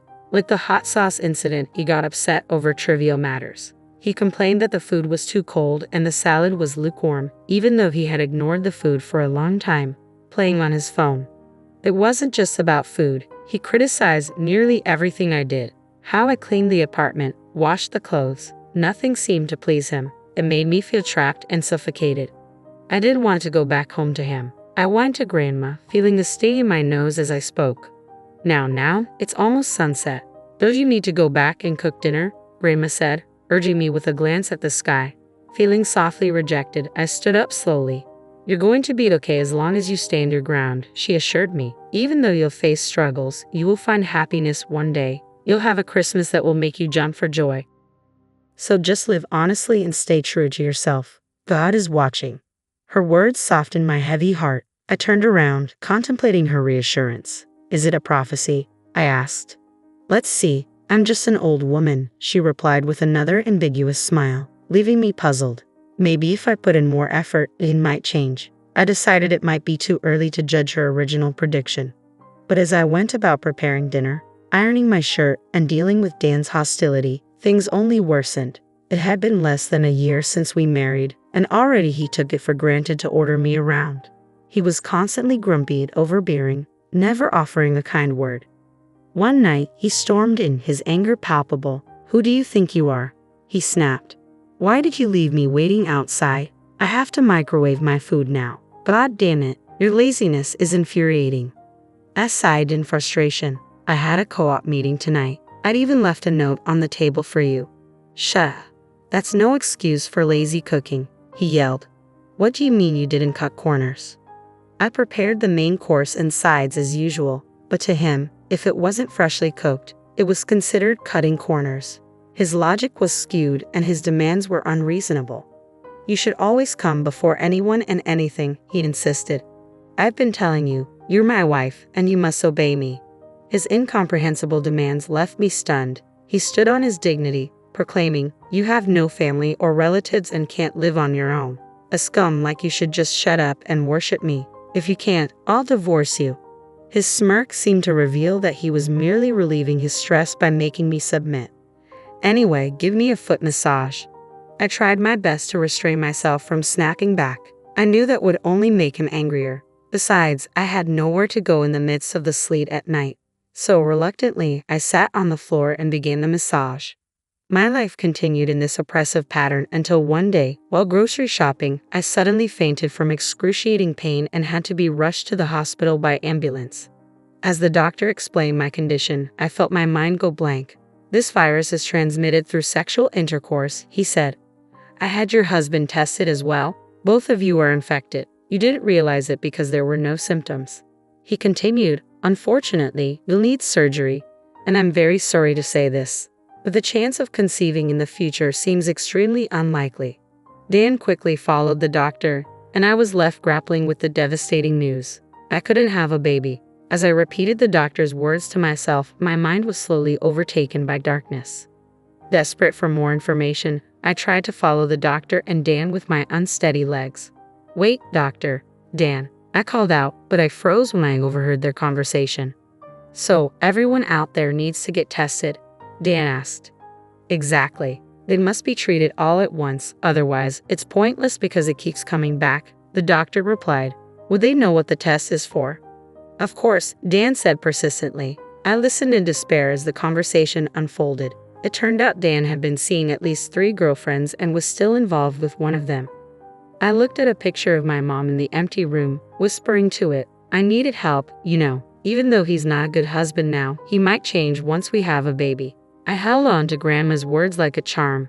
I would struggle, but eventually I would find happiness. I clung to the hope that things would get better. I had been wrong.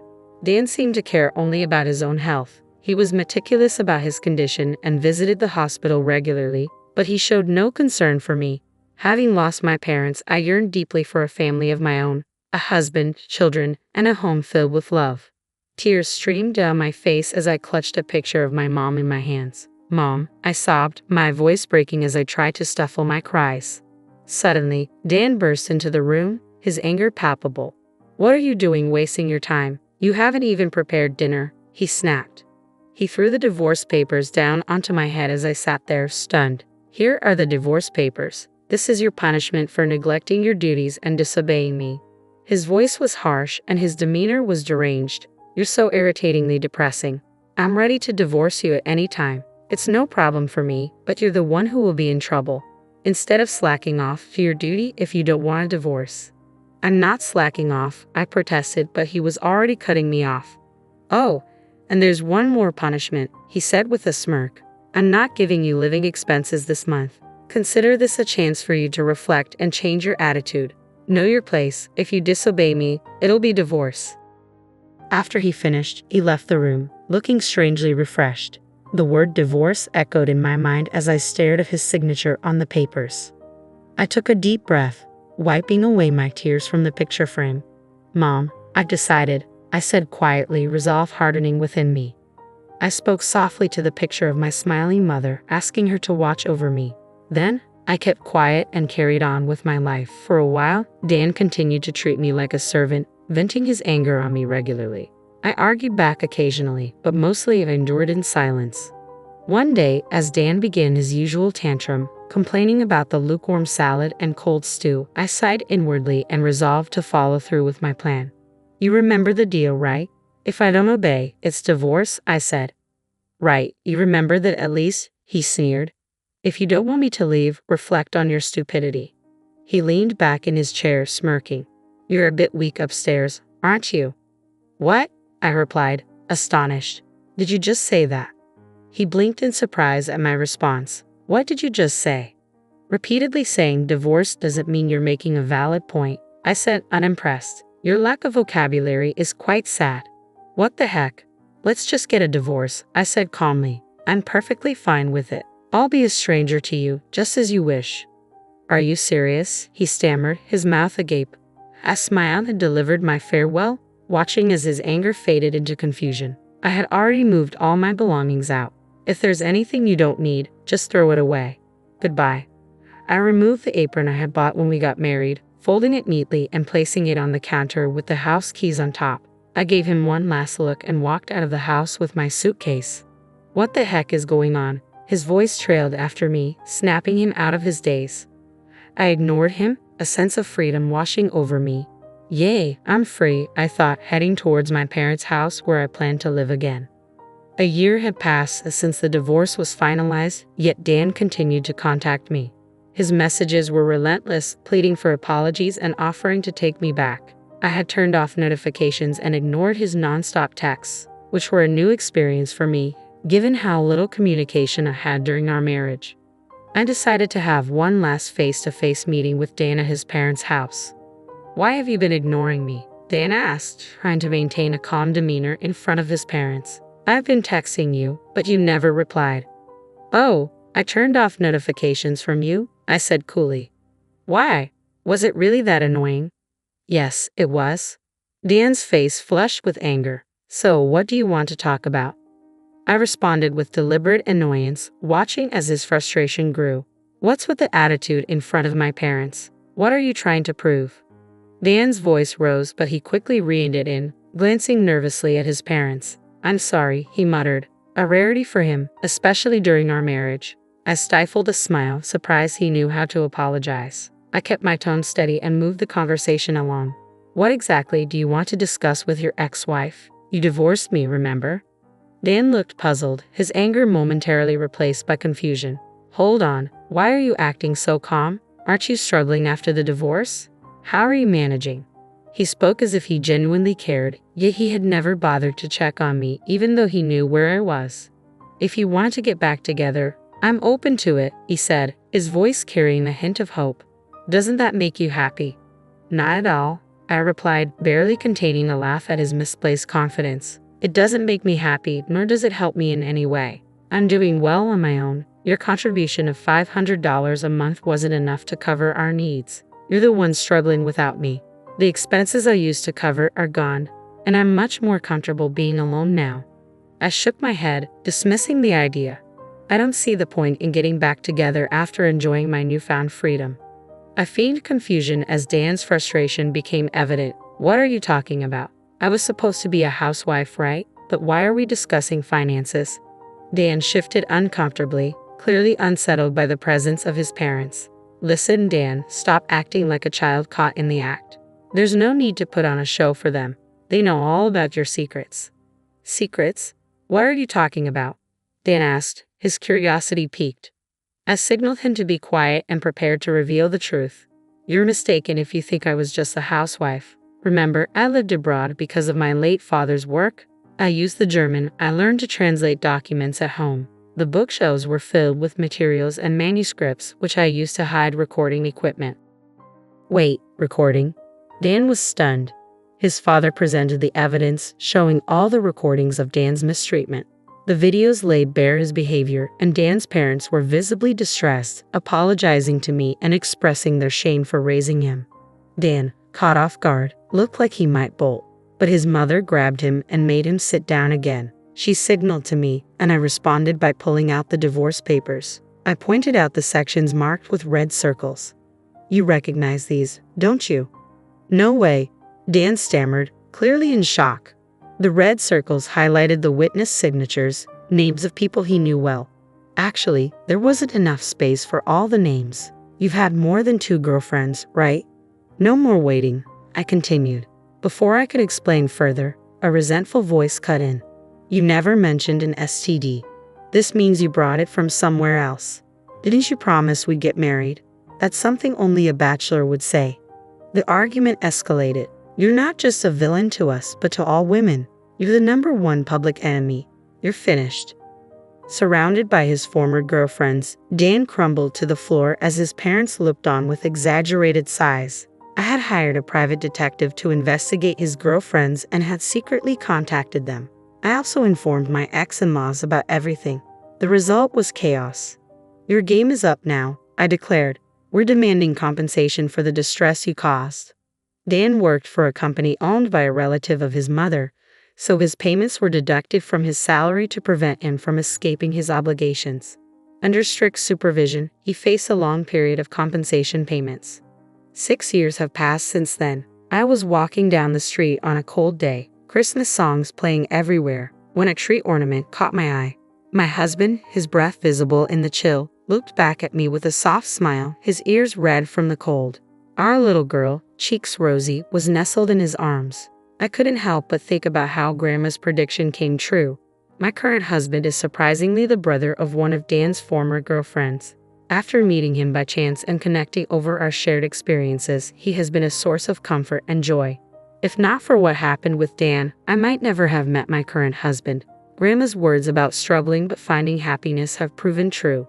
After we married, I found out I was pregnant, despite being told it was unlikely.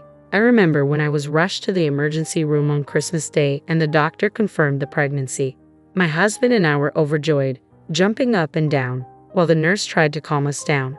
It was a true Christmas miracle. As I snapped back to the present, my daughter clung to me in her fuzzy coat. Let's go home and have dinner. I prepared hot stew for this cold day. Sounds great. Yay, she cheered. Laughing, we held hands and walked home, the familiar Christmas song drifting in from somewhere nearby. Hi there, I'm Tara, and I've come to share a story that's still fresh in my mind from a few months back. I want to shed light on toxic behavior and the importance of standing up against it. At 32 years old, I live with my husband Stephen, who's also 32, and our kitten. Stephen and I have been together since high school, and despite attending colleges in different states, our bond remains strong. We're about to celebrate our 15th anniversary as a couple, but unfortunately, my mother-in-law Lily won't be joining us. Lily has never approved of me. She's always favored her 2 sons, Stephen and his older brother Sean, showering them with attention since birth. They adored her so much that they failed to recognize her controlling and manipulative nature as they grew older. Lily's stringent rules became suffocating for her teenage sons. They weren't allowed to date, socialize, or even have sleepovers. Sean rebelled against her restrictions, often getting into trouble. Despite his defiance, he stood up for his now-wife Jessie when Lily attempted to intimidate her. As Stephen and Sean distanced themselves from Lily upon turning 18, her focus shifted to me. She went to great lengths to sabotage our relationship, even planning a trip to Hawaii during prom week to keep us apart. Although Stephen pleaded with her to cancel the trip, he rarely challenged her authority. During our college acceptances, Stephen and I briefly separated, during which Lily celebrated and encouraged Stephen to move on. Despite her efforts, Stephen eventually reunited with me, much to Lily's dismay. She resorted to harassing and humiliating me at every opportunity. Lily's behavior serves as a reminder of the importance of recognizing and combating toxicity in relationships. It's crucial to stand up against such behavior to protect oneself and those we care about. I attempted to have a conversation with Stephen about Lily's behavior, but it didn't go as planned. Stephen, your mother's treatment of me is very disrespectful. I've always tried to be friendly and welcoming towards her, but all she does is berate me and call me names. I'm getting tired of her behavior. You need to do something about it, I expressed. Tara, you know my mother's a little sensitive with what happened with Scene. She's afraid to lose me as well. She only means well for me and my future. You shouldn't take her words to heart, Stephen replied. So you're okay with how Lily treats me? Seriously, Steve, you remember she tried to break us up, right? I questioned. She only did that because she thought you would cheat. If you had cheated on me, I would have been heartbroken. She wanted to help me escape a bad heartbreak, Stephen justified. Are you serious? She played on your insecurities to end our relationship. How can you justify that? I retorted. No matter what I said, Stephen never agreed with my perspective. He always thought I was overreacting and that Lily was only looking out for him. He outright refused to believe me when I said that Lily called me to berate me. He always said that Lily could do no such thing and that I was falsely accusing her of being mean. Even Cian tried to talk some sense into him, but after knowing everything, Stephen fought with Cian and accused him of betraying their mom.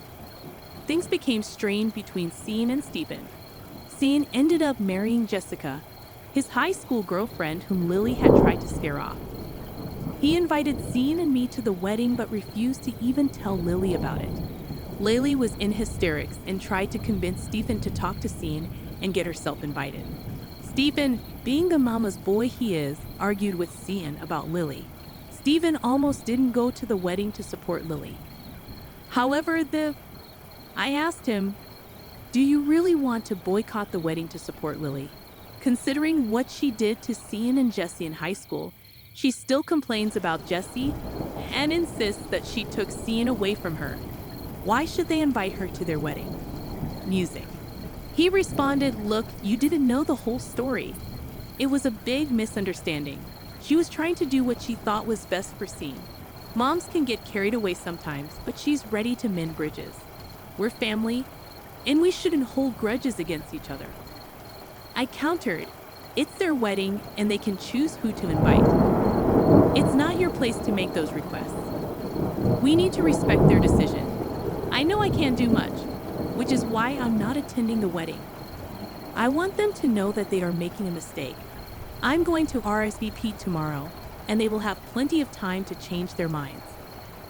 I warned him, Stephen, if you don't go to their wedding, they might cut you out as well.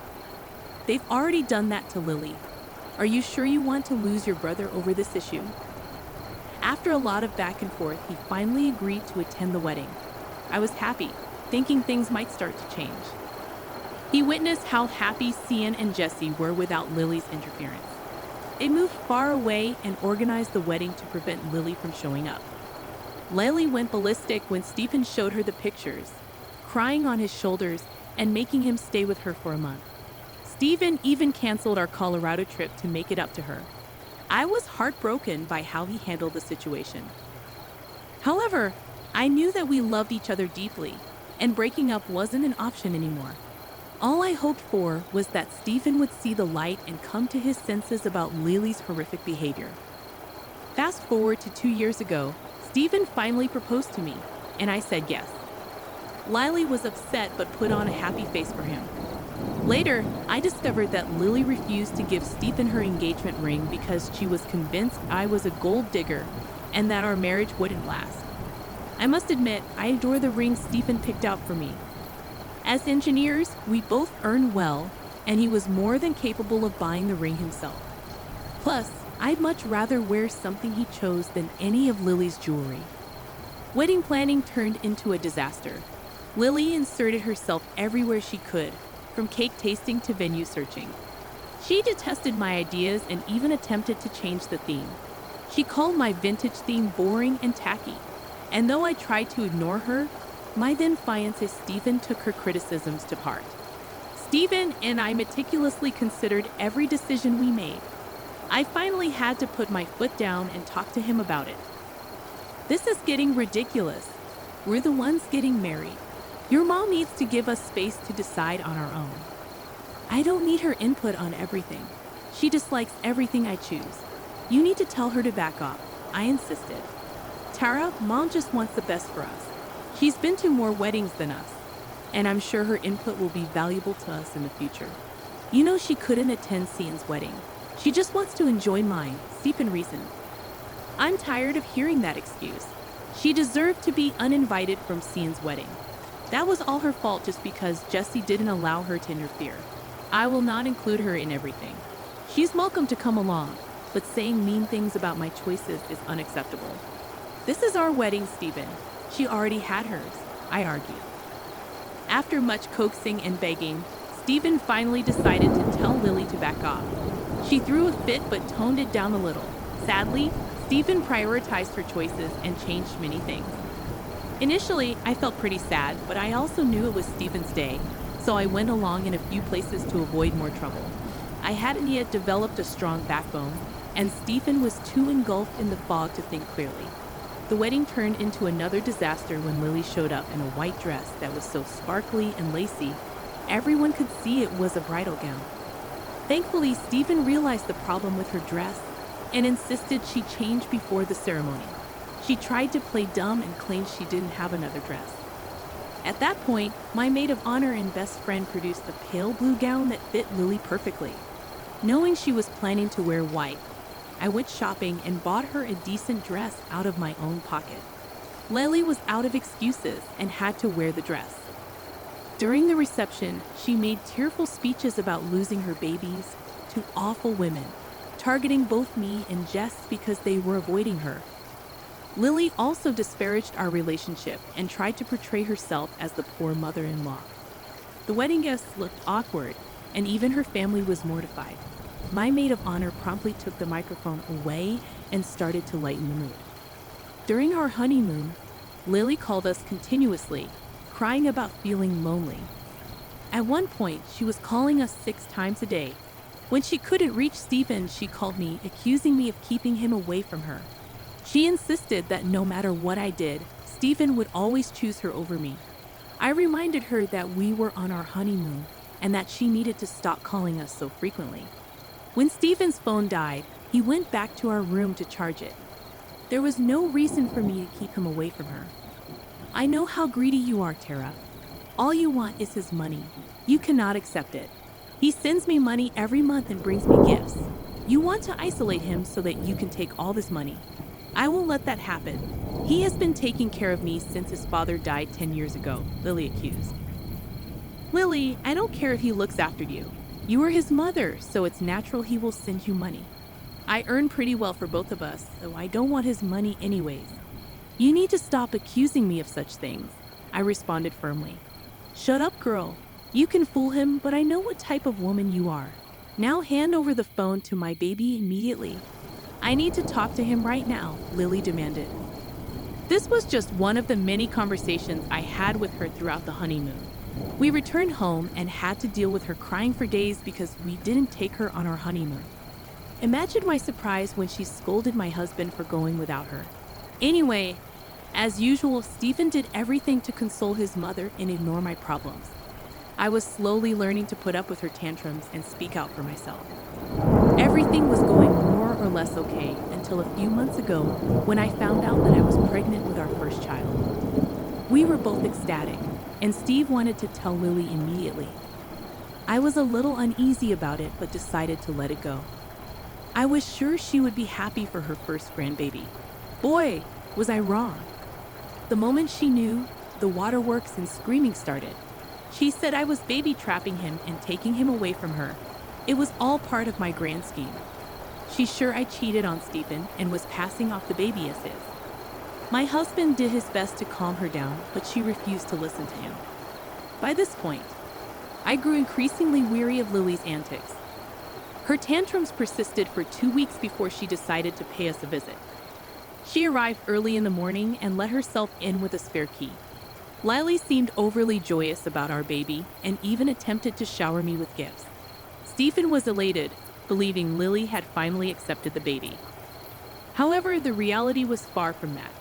I felt uneasy about her newfound happiness and opted to remain cautious. Later that evening, Lily offered to make us some tea, claiming it would help warm me up since it was getting chilly outside. Stephen was sincerely grateful for her kindness, giving me an "I told you so" look. Deciding to investigate, I excused myself and went to check on Lily in the kitchen.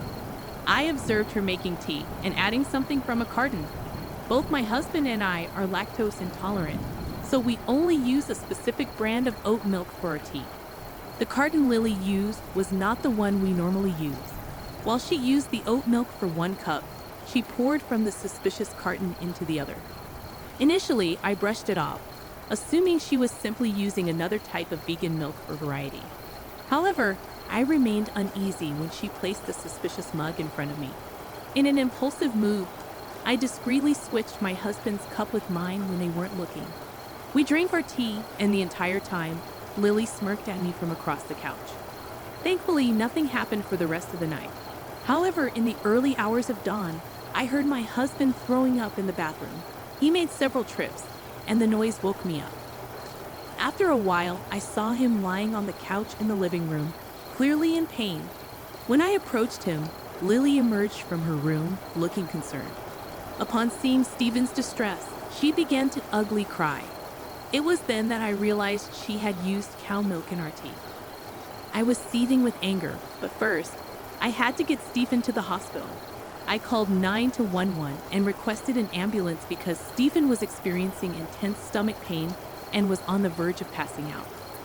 At the hospital, we waited for the medication to take effect.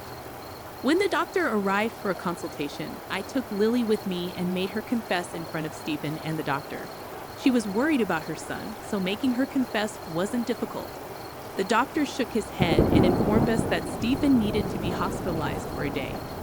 After the doctors left, Stephen looked troubled.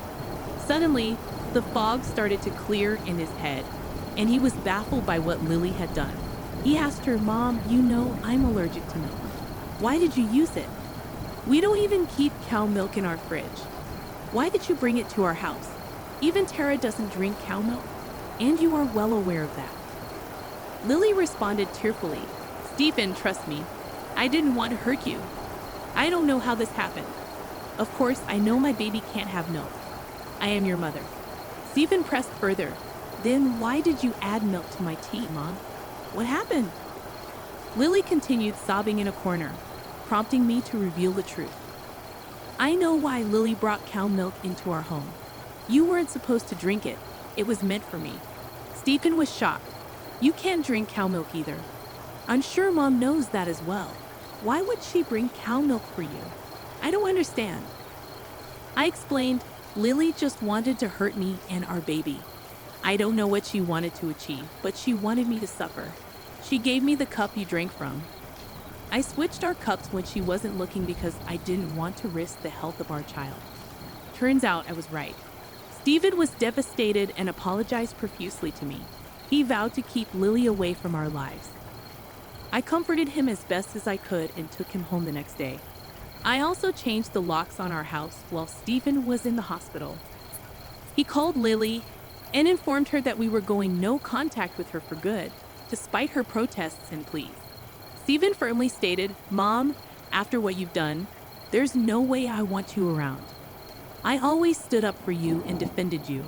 I was too blind to see how much you were hurting my family. I won't allow this anymore. You have crossed the line. Stephen, please, I didn't mean for this to happen. She was taking all your time, and I was feeling lonely. I thought that the baby would make things worse. I simply wanted to hurt her a little and make her suffer. I'm sorry," Lily pleaded. "There is no point in saying sorry now. You have done something unforgivable. I cannot even imagine what would have happened if Tara had drunk the tea you gave her. I am disgusted with you and don't want to hear your voice again. Leave us alone," Stephen asserted firmly. With that, we slowly started going no contact with her. She showed up at the house and tried to get in with her keys. When she saw that we changed the lock, she started banging on the door. We simply called the cops and let them deal with her. We also blocked her on all our phones and social media. Cian and Jesse contacted our extended family to inform them about the issue. Everyone was downright disgusted and appalled by her behavior. After discussing her actions with me, Stephen, Cian, and Jesse, we decided to put a restraining order on her. With all the evidence caught on our security camera and her confession to the doctor, the order was granted pretty soon. So far, she has stayed away but has tried to fish for information from our extended family. No one has agreed to entertain her demands. We have also cut off our financial support, so she had to take up a job at Walmart to get by. We are slowly rebuilding our relationship with Cian and Jesse. Stephen and Cian had a heart-to-heart conversation and solved their problems. Jess and I were always good friends, so this just made us even happier.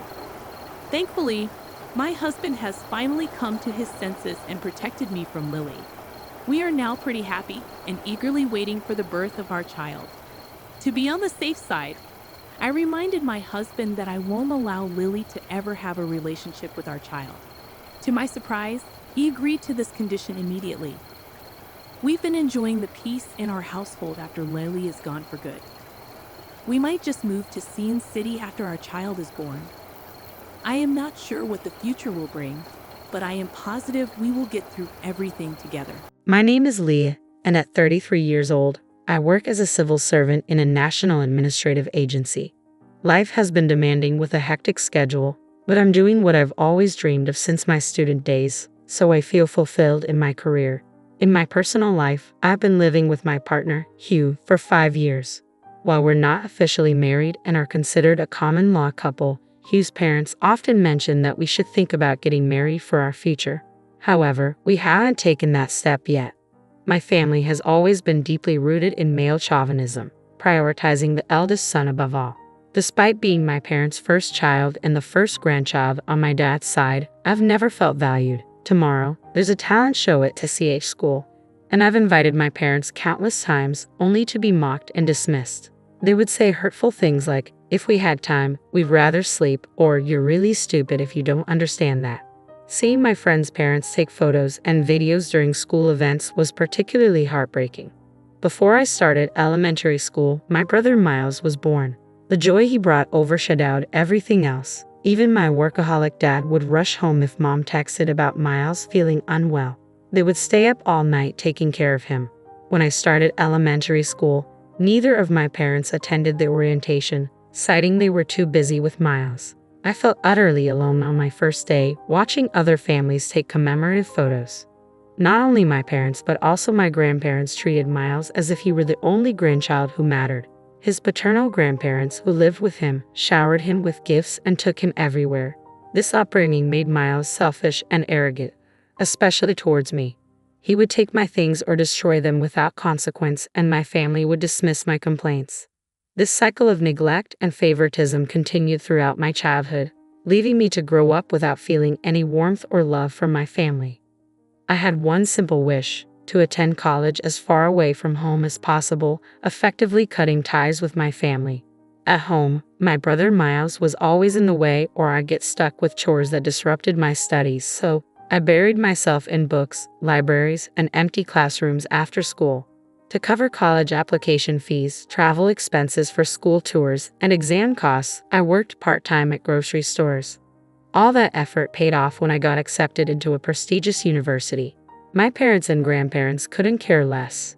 "If you want to go, go. But don't expect any help from us," they said. I saw that coming from a mile away. I had already applied for every scholarship available and planned to live in a dorm to minimize costs. Plus, I had my best friend Selena. Selena and I had been friends since elementary school. Her parents knew all about my family situation. Selena's dad even worked at the same company as mine in a different department. My dad's chauvinistic behavior was often a topic of discussion at his workplace. Selena's mom, who had a similar domineering personality, shared stories from their school days. When Selena and I first became friends, her parents were cautious about their daughter befriending someone from my family. However, they warmed up to me after seeing how much Selena praised me and how I stood by her when she faced isolation from other girls in class. "If it weren't for you, Leah, my school life would have been miserable," Selena often said. But the truth is, I don't know what I would have done without her and her parents. They were the ones who kept me going. Selena always encouraged me to be myself, and her parents offered a helping hand whenever I needed it. Thanks to them, I was able to navigate through high school. As for college, Selena had already decided to attend a local university. I had nothing to do until graduation, so Selena offered to help me. Lee, she said. She assisted with the nitty-gritty details of placement exam logistics, like booking hotels and flights. On the day I left for college, my family didn't bother to see me off. But Selena and her parents came to the airport. As we said our goodbyes, she handed me an envelope. "This is a farewell gift from all of us. You'll need things for dorm life," she said. Inside was $2,000. I tried to refuse, but she insisted, "Take it. We'll always be friends, but I won't be able to help you like this again," she said, tears in her eyes. During my college years, I never touched that money. Holding onto the envelope reminded me of Selena and her family, giving me the strength to keep going. After graduating from college, I pursued my dream of attending graduate school. I passed the civil service exam and took my first steps into the working world. Selena and I stayed in touch through texts, and she even visited me during family vacations. She ended up working as an administrative staff member at a local hospital after college.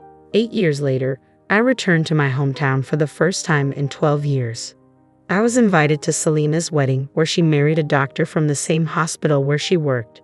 During those 12 years, my maternal grandparents had passed away, but my paternal grandparents, who lived with us, were still healthy.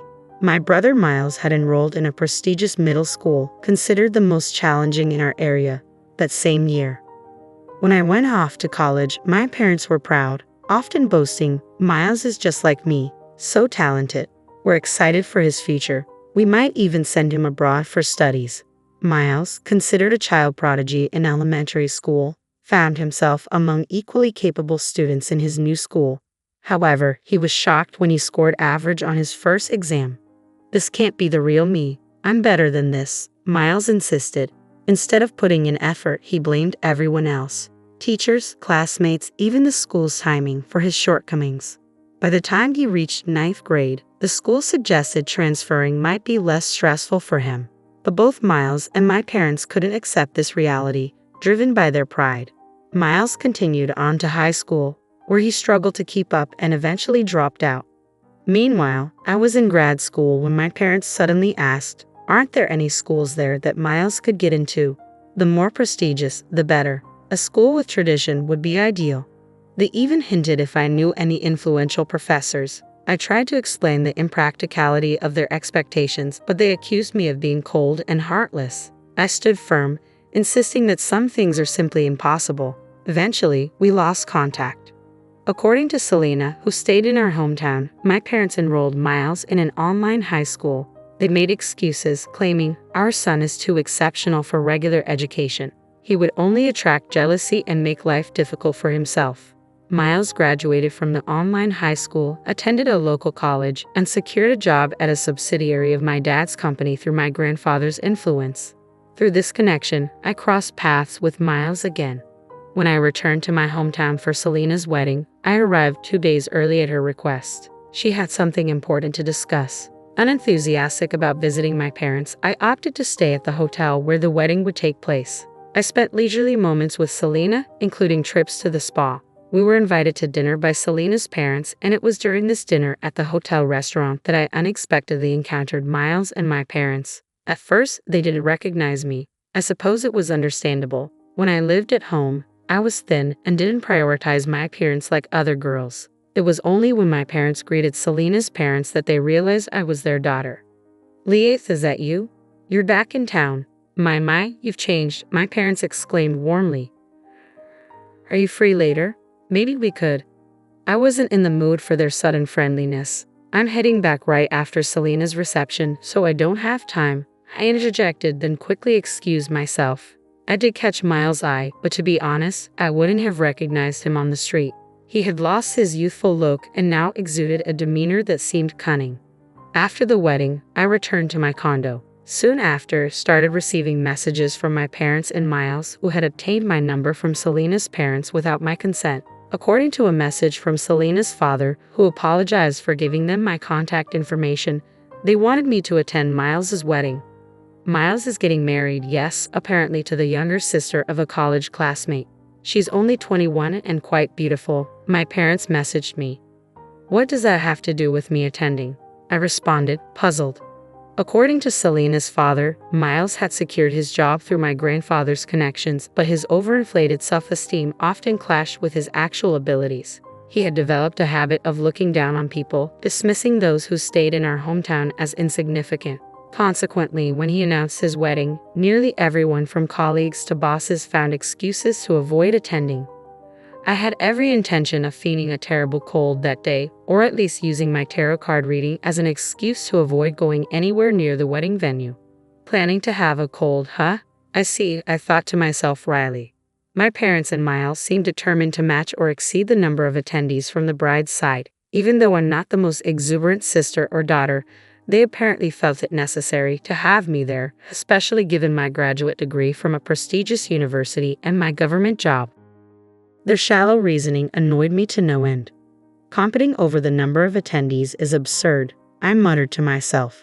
But ignoring them would only lead them to pester Selena's father to intervene, so reluctantly, I replied to Miles's message. He had greeted me with, "Long time no talk. You must be happy to be useful to the family for once." I ignored his snide remark and agreed to attend the wedding to minimize any further hassle. Fast forward to the wedding day, 2 months later. The bride was as beautiful as Selena's father had described, and she exuded genuine kindness and straightforwardness. I couldn't help but wonder why such a wonderful woman would marry someone like Miles, but I chose not to pry and simply played my role as the groom's sister. After the wedding, Miles and his new wife departed for their honeymoon without much ado. No one made an effort to keep me around, and I had nothing to say to my parents or grandparents. I made a brief visit to Selena's home to convey my greetings and then left. Time passed without any contact until suddenly, Miles reached out to invite me to see the cherry blossoms. It wasn't as grand as the National Cherry Blossom Festival in Washington, D.C., but our hometown also had a botanical garden with cherry trees. It was a common seasonal event, yet I grew suspicious when it became clear that the real agenda wasn't just about cherry blossoms but something more significant, convincing me to relinquish my inheritance rights. Apparently, a major land development project was in the works near our family home, with a prominent developer planning to buy up the area for a large condo complex. Real estate prices were soaring, particularly around our property, which included not only the house but also a sizable parking area. It seemed Miles and my parents, enticed by the rising land value, were eager to ensure I would stake a claim to the inheritance in the future. They say not to count your chickens before they hatch, I thought to myself. In truth, I had never placed much importance on inheritance matters. Yet Hugh once advised me, even if you don't need it, it might be wise to settle things once and for all. So I made the decision to return home. I booked a room at the same hotel I had stayed in before and planned to meet my family at the botanical garden. The day arrived, and I reached the designated spot to find my sister-in-law, whom I had only met once at the wedding, sitting alone on a bench. I was early by 3 hours, but she had arrived even before me. She appeared composed, but her face was pale and dark circles were visible under her eyes. Do you remember me? I'm Lee, Miles' sister. We met at the wedding. I greeted her. Upon hearing my name, she stood up in surprise but almost immediately stumbled. I swiftly reached out to catch her. She felt surprisingly light and frail, reminiscent of how I remembered myself back in high school. I'm sorry. Thank you, she murmured softly, clearly caught off guard. Her name, if I recalled correctly, was Carolyn. Carolyn, right? If you're not feeling well, don't push yourself. Let's sit down, I suggested. We resumed our seats, but the bench felt cold, likely from the earlier rain. Upon closer inspection, Carolyn's apron and hair were damp, as if she had been caught in the downpour. What time did you get here? We agreed to meet at noon, right? I asked. Yes, but I was told to secure the best spot for cherry blossom viewing, so I've been sitting here all night to make sure no one else took it, Carolyn explained. This might be the best spot for cherry blossoms, but you didn't have to go through all this trouble, I replied. But if I don't do as Miles says, not just him, but Trevor and Jasmine will scold me too. This is just how it always is, Carolyn sighed. Trevor and Jasmine are my dad and mom, I realized, feeling a surge of anger that made my whole body tremble. Without hesitation, I took off my coat and draped it over Carolyn. Then I sent a message to Selena. Later that afternoon, during a break with Selena, she received an internal call. I think it's probably from Leah's family. How should I respond? Selena asked me. I wrote down what I wanted Selena to convey to my parents and Miles, then handed it to her. Within an hour, Miles and my parents rushed in. What do you mean there's no reason to see you anymore? Miles shouted. Exactly. We had to search all over the garden because you broke the appointment and didn't even contact us. My dad added. Finally, someone informed them they had seen me with Selena and Carolyn. The three of them started yelling, but Selena sternly told them to keep their voices down, reminding them we were in a hospital. However, their silence only lasted a moment. Who are you to butt in? If you're not family, leave. They barked at Selena. Selena, accustomed to dealing with patients and their families daily as a senior administrator in the hospital. Right now, Carolyn's receiving treatment and resting in her room, so you can't see her. Upon hearing this, Miles and my parents grew even angrier. Why do I need permission to see my own wife? Explain what's going on, Miles demanded loudly. Frustrated, I turned first to my parents. Keep it down. Can't you remember being told to be quiet just a minute ago? Is there something wrong with your memory? Then I faced Miles, who stood next to my parents, his face red with anger. You dare call yourself a husband while mistreating your wife? How ironic, I exclaimed. Just then, Hugh appeared, accompanied by 2 police officers. All right, here we are. This is the husband and relatives of the victim I mentioned earlier, Hugh declared, pointing at Miles and my parents. Their faces, which had been flushed with anger, suddenly tensed and turned pale. What's going on? Why are the police here? Victim? You mean Carolyn? Isn't this an exaggeration? Miles stammered, attempting to argue back. Hugh handed them his business card. I should have mentioned earlier. I'm Lee's partner and a lawyer. From now on, I'll be representing Carolyn. Nice to meet you. Representing my wife? What do you mean representing? My dad interjected. Making a woman sit alone outdoors overnight in temperatures below 41 degrees Fahrenheit just to secure a cherry blossom viewing spot is far from normal by any standard, Hugh continued calmly. But still, isn't it strange for a lawyer to get involved in something like this? When a client asks for representation, it's natural for a lawyer to provide it. Besides, you guys canceled Carolyn's cell phone contract over a year ago and hardly give her any money. What if something had happened while she was out there? I added firmly. But nothing did happen, so that's beside the point, my mom retorted. Can't you imagine what would happen if someone went without food or water for nearly half a day? You're not kids anymore, Hugh continued. Moreover, when you told her to secure the spot, you didn't even give her time to dress properly for the outdoors. You'd even locked her out immediately. How is this not malicious behavior? Hugh spoke smoothly, and the 2 police officers beside him nodded with stern expressions. I chimed in when I met her. She was freezing and looked pale.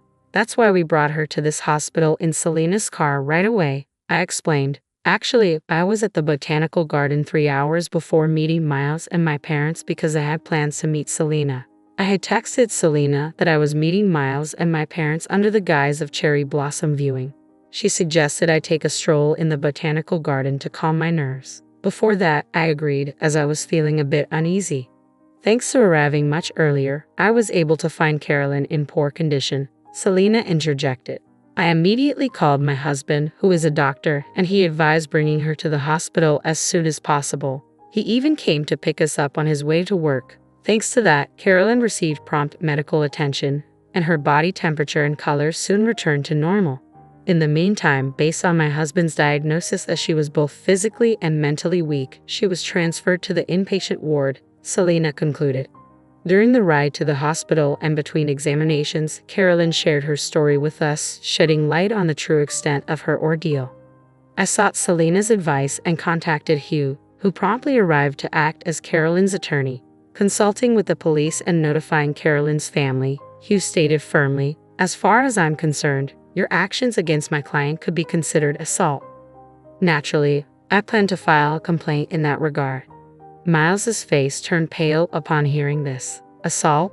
That's a bit much. I didn't physically harm her or anything. Harm doesn't just mean physical injury, Hugh explained. Past cases have defined it as adversely affecting a person's health. But she just felt a little sick, Miles insisted. There's no need to make a big deal out of it. Whether it's a big deal or not is for the police and prosecutors to decide, he replied sternly. At that moment, a police officer intervened. Let's take you somewhere to hear more about this, they said, leading Miles and his parents away. After a stern warning from the police, Miles and his parents returned home to find Carolyn's family waiting for them, visibly furious. According to Carolyn, her brother had initially thought highly of Miles but became concerned when Miles cut off communication after their marriage. Miles had allegedly told him, Carolyn said she's always hated her family. Now that we're married, she's finally cut ties. I told them not to contact me anymore. Carolyn's family learned from her that Miles had also told her, your brother never liked you. He begged me to take you off his hands. I only married you out of obligation, not love. Furthermore, Miles's parents and grandparents continually told Carolyn, you're a burden. Just be grateful we're putting up with you. It became clear that Miles and his family had isolated Carolyn from her own family to use her for their convenience. This incident exposed their mistreatment, leading Carolyn's family to rally around her during her recovery at the hospital. Though the legal repercussions were minimal, the social fallout in our small town was significant. Rumors spread quickly, and the community's opinion turned against Miles and his family. They faced humiliation at work and in the neighborhood. Additionally, a major land development deal fell through, causing financial ruin as property values plummeted. Carolyn's family demanded divorce compensation and a division of assets, intensifying the family's strife. My grandparents lost all their assets and had to move into a care facility. Miles and my parents faced a messy divorce settlement. They sought Hugh's help, but he firmly declined, saying, if you try to contact Leah or me for money, we'll respond legally. Having changed my contact details and distanced myself from their turmoil, I finally felt liberated from the complications tied to my family's home and inheritance.